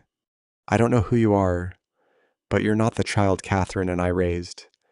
They let him out in handcuffs, blue lights flashing, more police cars arriving. Margaret appeared in the doorway. James, are you all right? I wasn't. Wouldn't be for a long time. Maybe never. But I nodded anyway. It's over, Hayes said. As they cleared my house collecting evidence, I stood in my living room and looked at everything Ryan had brought: the pills, the rope, the note he'd forged. My son had come here to take my life the way he'd taken his mother's, and Catherine had made sure I'd be ready. Her glasses, her letter, her voice memo, her will. She'd fought him from beyond the grave and won. Detective Hayes stood over Ryan, her voice clear and measured as she read him his Miranda rights. Ryan knelt on my living room floor, hands cuffed behind his back, his face blank. The duffel bag and all its contents were being photographed by a crime scene tech. Do you understand these rights as I have read them to you? I want my lawyer, Ryan said. His voice was flat, emotionless. I'm not saying another word. You've already said plenty. Hayes pulled out her phone, tapped the screen. Ryan's voice filled the room. The confession from minutes ago, crystal clear. I had no choice. The casino gave Jessica until December 31st. Hayes stopped the playback. Your confession was recorded on the backup device we installed in your father's smoke detector yesterday. Even after you destroyed the primary wire, we captured every word. I blinked. Smoke detector, Hayes had kept it secret, even from me and insurance in case Ryan searched me and found the wire. Smart. One of the officers radioed from the back. Detective, we've got movement at the rear entrance. Hayes's hand went to her weapon. Who? Male hands raised, says he's here to surrender. Hayes moved toward the back door. I followed. The door opened slowly. A man stepped through, mid-40s, average height, wearing dark clothes. His hands were raised. Marcus Cole, he said calmly. I'm here to turn myself in. Hayes's weapon stayed trained on him. On your knees. Hands behind your head. Marcus complied smoothly. I'm not armed. And I have information you're going to want. A USB drive in my left jacket pocket. Hayes nodded to an officer who retrieved the drive. They patted Marcus down. Why are you here? Hayes asked. Because I'm a professional and professionals don't go down for amateurs. Marcus looked past Hayes to where Ryan was being held. I have recordings of every conversation with Ryan Mitchell since October 1st. 8 files. Every planning session. Every payment discussion. Every detail of what he wanted me to do. Hayes's eyes narrowed. The brake tampering that I never actually did. Marcus corrected. When a civil attorney approaches me about making his father have an accident, I don't just take the job. I investigate. I record. I gather insurance. He smiled cold and professional. Guys like Ryan Mitchell always try to eliminate loose ends. So I took his money, $50,000 up front, and I documented everything. When it went sideways like this morning, I'd have proof I was just a contractor following orders. You were gathering evidence against your own client. Hayes said, I was covering my assets. Ryan was always going to lose. Hayes held up the USB. What's on this? 8 recordings. October 1st through yesterday. Every conversation. Ryan explaining about his mother. About the potassium chloride. Ryan talking about his father. About staging it as a grief-driven overdose. Ryan discussing payment schedules. 50,000 total. Marcus met Hayes's eyes, and for what it's worth, I never touched James Mitchell's car, never cut any brake lines. I was stalling, waiting to see if Ryan would actually go through with it before I implicated myself. Hayes looked at me. Mr. Mitchell, do you know this man? Never seen him before in my life. Hayes turned back to Marcus. You're still under arrest for conspiracy. Well, I understand, but I'm willing to testify against Ryan Mitchell in exchange for a plea deal. Full cooperation. You get your homicide conviction, and I walk with reduced charges. They cuffed Marcus and led him to a separate vehicle. As they passed Ryan, Marcus looked at him with something like pity. I told you I don't work with amateurs. Another vehicle pulled up, Jessica escorted by officers. They brought her into the house, and she stood in the doorway looking at the scene. Is it over? She whispered. Hayes nodded. We need you to confirm what Marcus Cole just told us. Jessica's testimony was brief, but damning. Yes, Ryan had hired Marcus. Yes, she'd known about the plans. Yes, Ryan had said they needed both James and Catherine gone by year's end. At 7:30, Margaret's phone rang. When she came back in, she was pale. That was the forensic pathologist. Preliminary results from the exhumation. She looked at Hayes. High concentration of a toxic substance in Catherine's heart tissue, consistent with potassium chloride. They're running comprehensive tests. But the pathologist says, there's no question, this wasn't natural causes. Hayes nodded slowly. Then this is officially a homicide investigation. They loaded Ryan into a police car. Through the window, he looked at me one last time. You destroyed your only son for a dead woman. Dad. I walked closer, made sure he could hear me. You destroyed yourself the day you put that substance in your mother's vitamins. The door closed. The police car pulled away, taking my son to a place he'd probably spend the rest of his life.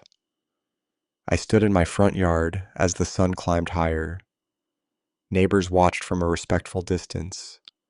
For the first time in 5 months, I could breathe.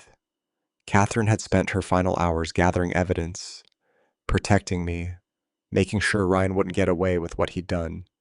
She'd hidden cameras, recorded conversations, changed her will, written letters. She'd fought him every step of the way.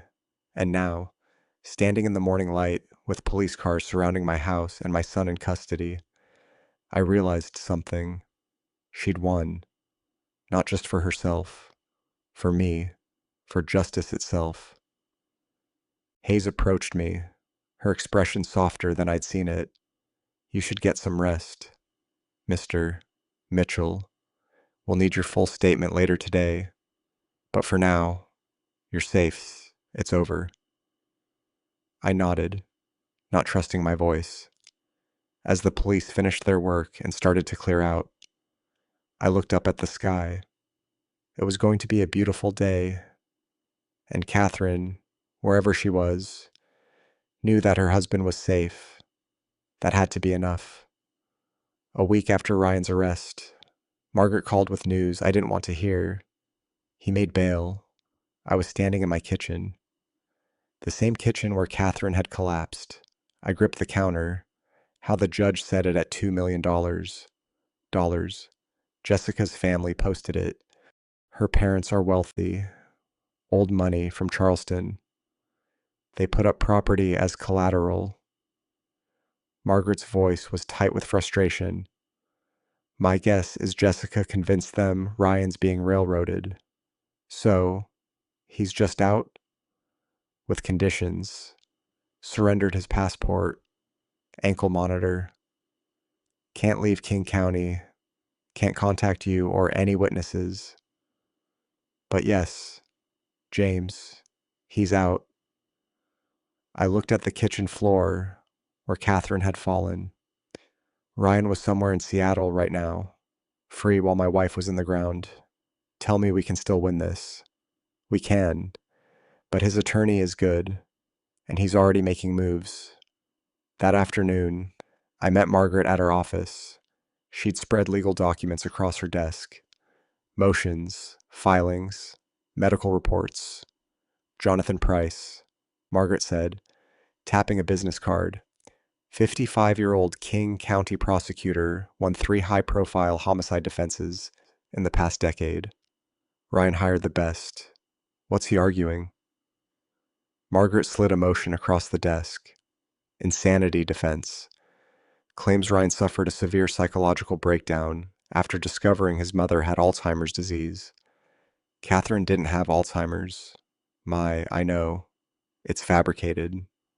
But Price is building a narrative.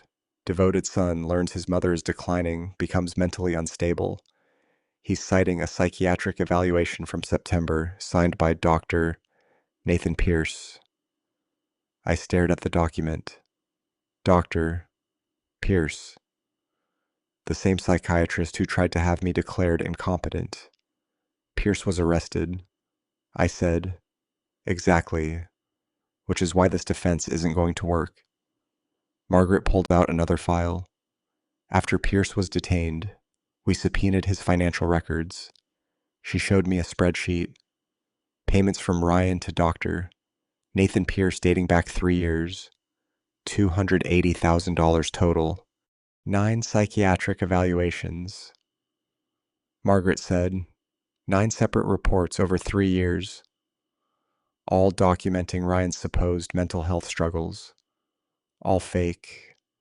All purchased. He was building an insanity defense for 3 years. He was building insurance. Ryan knew if he ever got caught doing something criminal, he'd need a paper trail showing mental illness. So he paid Pierce to create one. I sat back. That's not insanity. That's premeditation. Exactly. And that's what I'll argue when this goes to trial. A truly mentally ill person doesn't spend 3 years and $280,000 manufacturing evidence of their own insanity. That's what a calculating criminal does. Margaret pulled out more documents. There's more. Thomas Reed kept digging. Found an offshore account in the Cayman Islands. Ryan transferred $150,000 from your family trust to that account.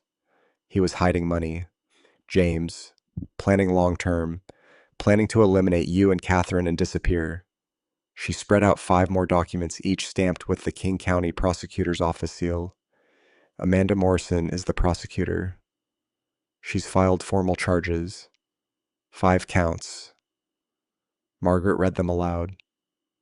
Count 1, homicide in the first degree. Life without possibility of parole. Count 2, attempted conspiracy to cause harm. 25 years. Count 3, embezzlement. 20 years. Count 4, insurance fraud. 15 years. Count 5, criminal conspiracy. 20 years. She set the documents down. If convicted on all counts, Ryan will spend the rest of his life in prison. What are his chances? Margaret didn't sugarcoat it. With the evidence we have, low. We have video of him tampering with Catherine's vitamins. We have his voice discussing potassium chloride. We have Catherine's letter and voice memo. We have the exhumation results. We have Marcus Cole's recordings. We have the fake insurance policy, the fake psychiatric reports, the offshore accounts. She leaned forward. Jonathan Price is good, but he's not a magician. Ryan doesn't have a mental illness. He has a gambling wife, a mountain of debt, and a willingness to take his own parents' lives to solve his financial problems. When's the trial? Linder, Amanda's pushing for early December. Jury selection will probably start the first week, less than a month away. What do you need from me? Testimony. You'll be our key witness. Amanda will walk you through finding the glasses, the videos, Catherine's letter, the confrontation with Ryan. She'll need you to be clear, calm, and credible. I nodded, but my hands were shaking. James. Margaret's voice softened. Are you ready for this? Ready to sit in a courtroom and testify against your son? I thought about Catherine's letter, about how she'd spent her final hours protecting me, about how she'd gathered evidence, knowing she might not survive to see justice done. I'm ready. That evening, a letter arrived at my house, hand-delivered by someone from Ryan's defense team, my name on the envelope in Ryan's handwriting. I almost threw it away, but I opened it. Dad, I'm sorry. I know those words aren't enough. I was desperate. Jessica's debt was crushing me. I never meant for things to go this far. I never wanted to hurt Mom. I never wanted to hurt you. Please, Dad, drop the charges. Talk to the prosecutor. Tell them you don't want to pursue this. I'm still your son. I made mistakes. Terrible mistakes. But I can change. I can get help, please. Don't let them put me in prison for the rest of my life. Please don't throw away your only son. I love you. Dad. Ryan. I read it twice. Looked for the son I'd raised somewhere in those words. Looked for genuine remorse. All I found was manipulation. He wasn't sorry he'd taken Catherine's life. He was sorry he'd been caught. I tore the letter in half, then in half again, dropped the pieces in the trash. Margaret had asked if I was ready to testify against my son. I was because the man who wrote that letter wasn't my son anymore. The trial would start in 3 weeks. And when it did, I'd make sure Catherine's voice was heard. Every word she'd recorded, every piece of evidence she'd gathered, every truth she'd fought to preserve. Ryan wanted mercy, but justice for Catherine mattered more. November 4th arrived cold and gray, the kind of Seattle morning where the rain held off. But the sky promised it wouldn't wait long. Margaret and I walked up the steps of the King County Superior Court together. Camera crews lined the sidewalk. This had become a media story. I kept my head down, let Margaret run interference with the reporters shouting questions. Inside the courthouse was all marble and echoes. We went through security, took the elevator to the 4th floor, courtroom 4C. The Honorable Patricia Holloway presiding. Judge Holloway sat at the bench reviewing documents while the courtroom filled. 60 years old. Gray hair pulled back in a severe bun. The kind of judge who didn't tolerate nonsense. Ryan was already there with Jonathan Price, sitting at the defense table. He wore a dark suit, white shirt, conservative tie. His ankle monitor was hidden under his slacks. He glanced back when I entered. Our eyes met for half a second. Then he looked away. The jury box filled. 12 people, selected over 2 days. 7 women, 5 men, a retired teacher, a software engineer, a nurse, an accountant. 12 strangers who would decide my son's fate. Judge Holloway called the court to order at 9 a.m. sharp. The People versus Ryan Thomas Mitchell. Counsel, are you ready to proceed with opening statements? Amanda Morrison stood. She'd worn navy blue today, her dark hair pulled back. Professional, serious, prepared. Your Honor, the people are ready. Amanda walked to the jury box, made eye contact with each juror before she began. This is a case about greed, about betrayal, about premeditation. Ryan Mitchell didn't just take his mother's life. He planned it for months, purchased the substance, tampered with her vitamins, watched her collapse on her kitchen floor, and waited 12 minutes before calling for help. Her voice was measured, factual, devastating. But he didn't stop there. Ryan Mitchell also planned his father's end, hired a professional, forged life insurance documents, attempted to have his father declared mentally incompetent so he could seize control of a $3.2 million estate. She let that number hang in the air. Over the next week, you'll hear from James Mitchell, You'll see video evidence of Ryan tampering with his mother's vitamins. You'll hear Catherine Mitchell's voice in a recording made hours before she passed, warning her husband that their son was planning to take both their lives. You'll hear forensic evidence proving Catherine didn't have a natural passing. Amanda returned to the prosecution table. You'll also hear from Dr. Nathan Pierce, psychiatrist who accepted $280,000 from Ryan Mitchell over 3 years to manufacture fake psychiatric reports. Reports designed to create an insanity defense if Ryan ever got caught. Because that's what calculated criminals do. They plan for contingencies. She looked at Ryan. Ryan Mitchell is 39 years old, a licensed attorney, an intelligent man who knew exactly what he was doing. This isn't a tragedy of mental illness. This is a story of greed and violence. And at the end of this trial, we will ask you to hold Ryan Mitchell accountable. She sat down. The courtroom was silent. Jonathan Price rose.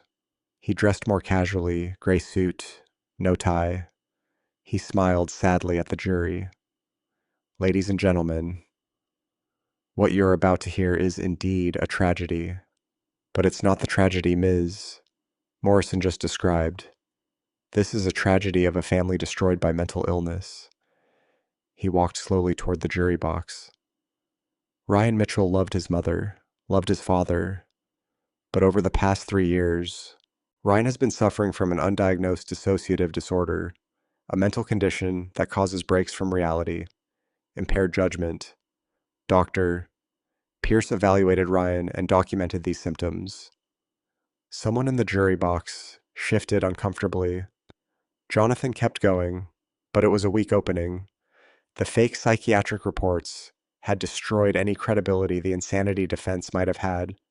Judge Holloway looked at Amanda. Call your first witness. The people called James Robert Mitchell. I stood. Margaret gave my arm a brief squeeze. I walked to the witness stand, was sworn in, sat down facing the courtroom. Amanda led me through it methodically, finding Catherine's glasses, the videos of Ryan tampering with vitamins, Catherine's voice memo, the safe deposit box, the confrontation in my living room where Ryan confessed. I kept my voice steady, answered every question. Then Jonathan Price stood for cross-examination. Mr. Mitchell, you testified that you were grieving your wife. Isn't it true that you experienced significant depression during that time? Truth is, I was mourning my wife of 38 years. Mourning can affect perception, can't it? Make us see things that aren't there. I looked directly at him. I saw my son on video, putting a substance in his mother's vitamins. I heard him confess to delaying the 911 call for 12 minutes. That's not grief affecting my perception. That's evidence. Jonathan tried a few more angles, but I didn't break. After 20 minutes, Judge Holloway let me step down. The next 3 days were a parade of evidence. Amanda presented everything systematically. The hidden camera videos, Catherine's voice memo, the recordings from Allison and Marcus Cole, the forensic pathologist's report, the financial analysis, the fake insurance policy, Catherine's will. Each piece landed like a hammer blow. I watched the jury's faces, saw shock, disgust, anger. On day 5, Dr. Nathan Pierce took the stand. Amanda tore him apart. Dr. Pierce, how much did Ryan Mitchell pay you to write fake psychiatric evaluations? Pierce's voice was barely a whisper. $280,000 over 3 years for 9 reports documenting mental illness that didn't exist. Pierce had no answers. By the time she dismissed him, he was visibly shaking. On day 6, Ryan took the stand. The courtroom went silent. Jonathan Price asked 3 preliminary questions. Then, Ryan, did you intentionally harm your mother? Ryan looked at the jury, at Judge Holloway, at me. Then he said, I invoke my Fifth Amendment right against self-incrimination. The courtroom erupted. Judge Holloway banged her gavel. In the jury's eyes, guilty people pleaded the Fifth. Innocent people defended themselves. Closing arguments took another day. Then it was over. The jury filed out to deliberate. Hours passed. Finally, at 4:30 in the afternoon, the bailiff announced they had a verdict. We filed back into the courtroom. The jury returned. I couldn't read their faces. Judge Holloway looked at the foreperson. Has the jury reached a verdict? We have, well, Your Honor. My heart was pounding. The foreperson stood and began to read. I thought I was prepared for the verdict. I wasn't. 4 days had passed since I sat in that witness box. 4 days since I'd answered Amanda Morson's questions about the glasses, the videos, the voice memo. 4 days since I'd watched Ryan invoke his Fifth Amendment right and refused to testify. Now, on the morning of November 8th, I stood outside courtroom 4C with Margaret Thornton waiting for the jury to return. They'd been deliberating for 9 hours. Margaret checked her phone for the 3rd time in 5 minutes. Juries that deliberate this long usually mean one of 2 things, she said quietly. I mean, either they're deadlocked or they're being very, very thorough. I nodded, but I didn't trust my voice. My hands were shaking again, just like they had when I'd first held Catherine's glasses in Daniel Porter's shop, just like they had when I'd listened to her voice memo for the first time. I pressed them flat against my thighs and stared at the courthouse floor. At 10:47 a.m., the bailiff opened the courtroom doors. Jury's back. The gallery was packed. I took my seat in the front row, Margaret beside me. Across the aisle, Jonathan Price sat alone at the defense table. Ryan was brought in through the side door, his hands cuffed in front of him, his face blank. He didn't look at me. Judge Patricia Holloway entered. We all rose. Please be seated, she said. Her voice was calm, measured. She turned to the jury box. Ladies and gentlemen of the jury, have you reached a verdict? The foreperson, a woman in her early 60s, a retired school teacher from Ballard, stood. We have, Your Honor. The bailiff took the verdict forms from her and handed them to the judge. Holloway reviewed them in silence, her expression unreadable. Then she handed them back. The defendant will rise. Ryan stood. Jonathan Price stood beside him. Shut on the charge of first-degree murder in the death of Catherine Ann Mitchell. The foreperson read, her voice steady. We, the jury, find the defendant, Ryan Thomas Mitchell, guilty. The courtroom erupted. Someone behind me gasped. I heard a woman sob. Margaret's hand found mine and squeezed. On the charge of conspiracy to cause harm to James Robert Mitchell, we find the defendant guilty. Ryan's jaw tightened, but he didn't move. On the charge of embezzlement of $680,000 from the Mitchell Family Trust, we find the defendant guilty. On the charge of insurance fraud involving a false life insurance policy valued at $1.5 million.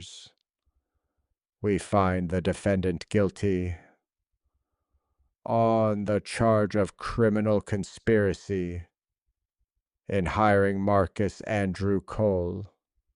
We find the defendant guilty.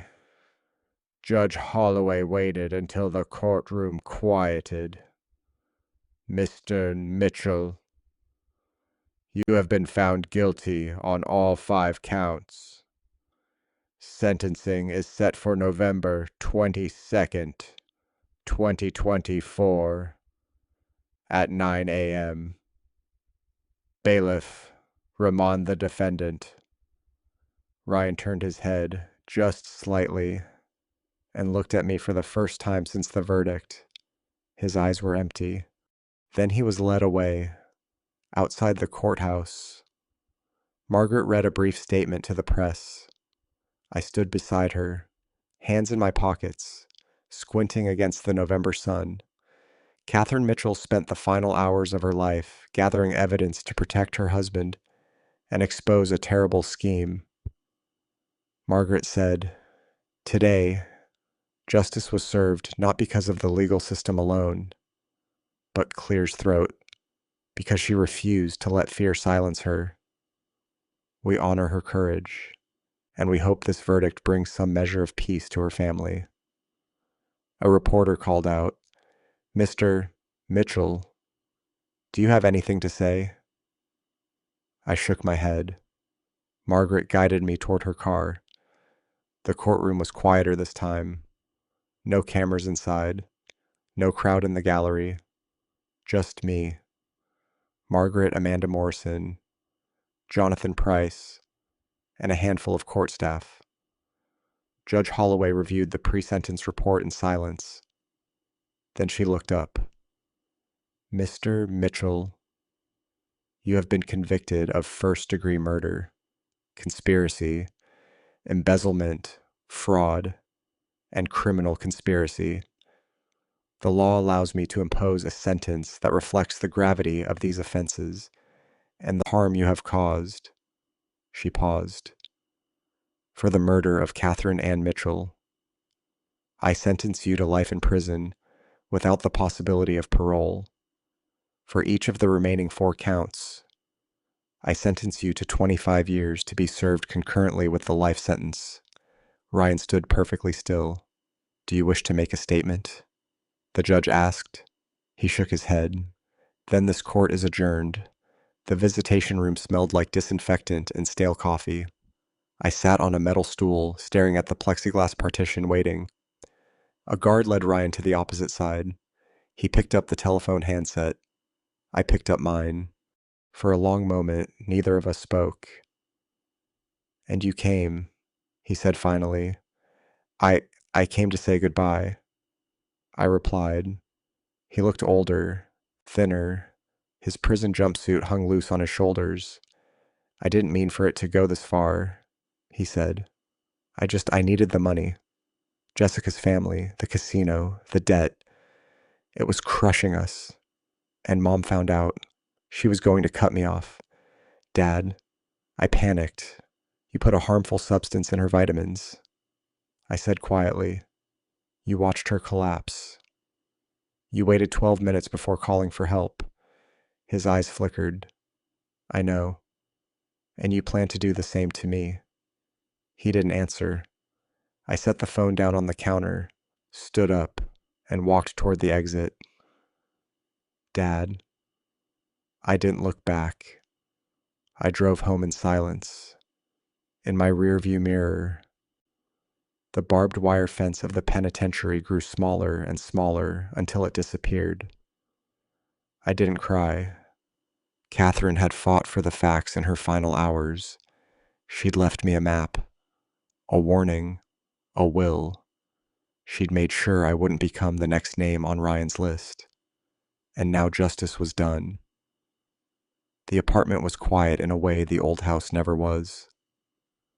I sat in the corner armchair of my new place in Capitol Hill, a 1-bedroom unit on the 6th floor with a view of Puget Sound. It was December 2024. 6 weeks since the sentencing, 8 months since I'd found Catherine's glasses with the broken hinge. The rain tapped softly against the window, and for the first time in over a year, I didn't feel the walls closing in. Margaret had helped me find this place.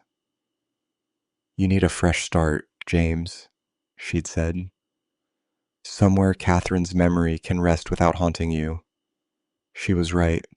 I couldn't live in that house anymore. Not in the kitchen where Catherine had collapsed. Not in the bedroom where we'd shared 38 years of mornings. So, I'd packed what mattered: a few photographs, her favorite books, the wooden box where she kept her gardening gloves. Everything else I donated. The apartment was small, clean, and faced east. Every morning the sun rose over the water, and I made coffee and watched the ferries cross the sound. It wasn't the life I'd planned, but it was a life I could live.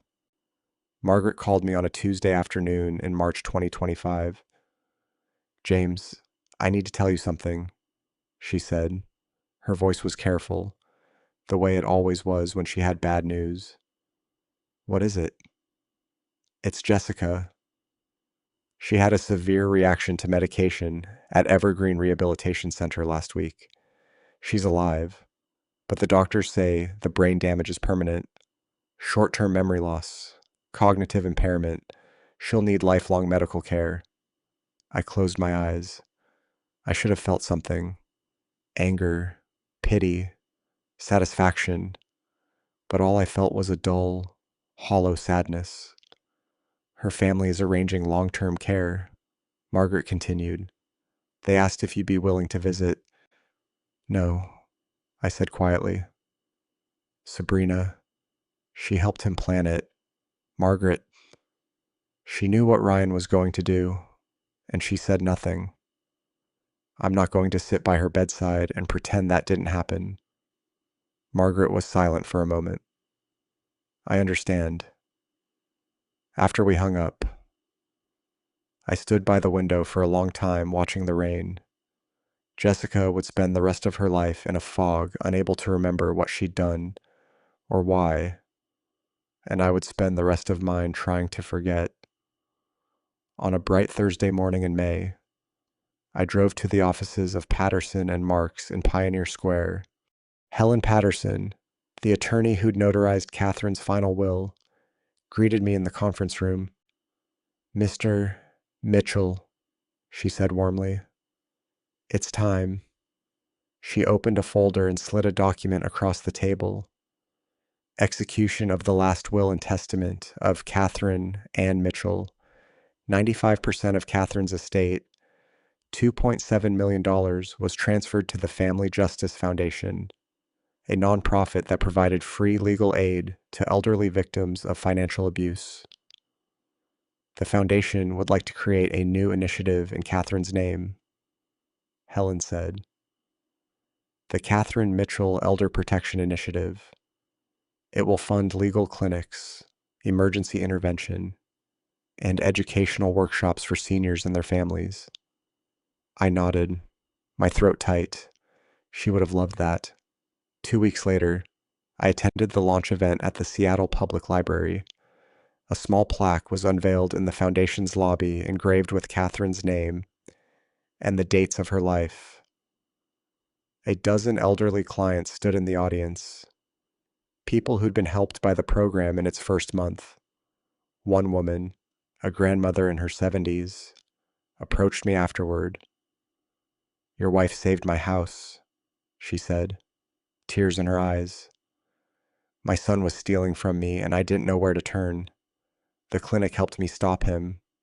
I shook her hand, unable to speak. Catherine was gone, but she was still protecting people. I sold the house in Ballard in June for $2.8 million. The new owners were a young couple with a baby on the way. They loved the garden, the big windows, the breakfast nook where Catherine used to read the Sunday paper. I didn't tell them what had happened there. With the proceeds, I bought my Capitol Hill apartment outright and donated a portion to the Catherine Mitchell Initiative. I also started volunteering 2 days a week at the Seattle Elder Rights Clinic, a legal aid office that helps seniors navigate fraud, abuse, and exploitation. I wasn't a lawyer, but I could listen. I could sit with frightened men and women who'd been betrayed by their own children, and I could tell them, "You're not alone. You can survive this." It didn't erase what Ryan had done, but it gave me a reason to get out of bed. On a Saturday morning in July, a letter arrived from Washington State Penitentiary. It was the third one Ryan had sent. I didn't open it. I wrote, "Return to sender," across the envelope and dropped it in the mailbox. Then I drove to Evergreen Cemetery. Catherine's grave was in a quiet corner beneath a maple tree. The headstone was simple, elegant Catherine Ann Mitchell, 1962 to 2024, beloved wife, protector, light. I knelt in the grass and placed a bouquet of white roses by the stone. "Hey, love," I whispered. "It's been a while. You saved me, you know.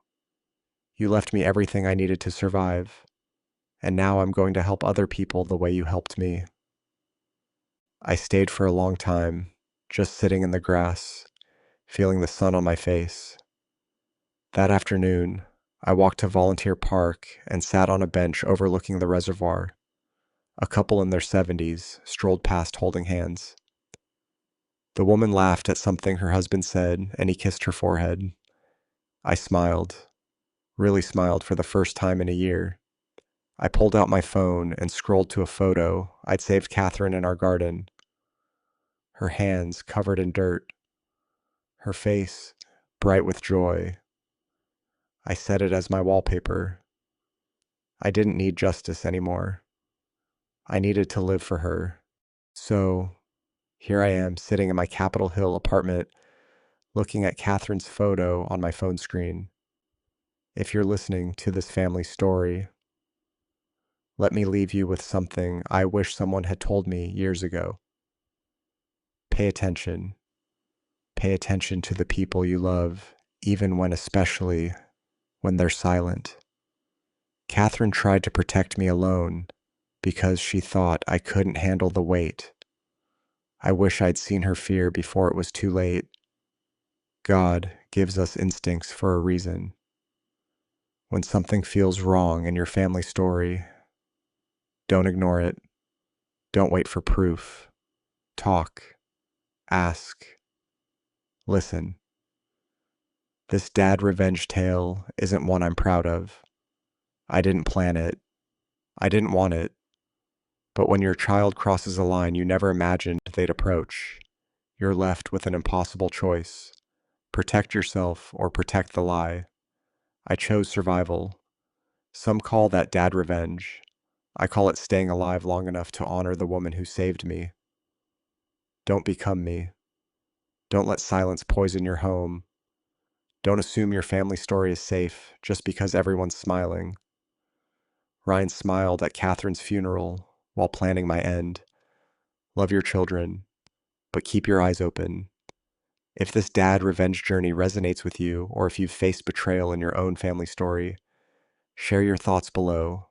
Subscribe if you want more accounts like this one. Your support means everything. Thank you for walking this difficult path with me to the end. Disclaimer: this narrative contains fictionalized elements created for educational reflection. If the themes are uncomfortable, please select content better suited to your preferences.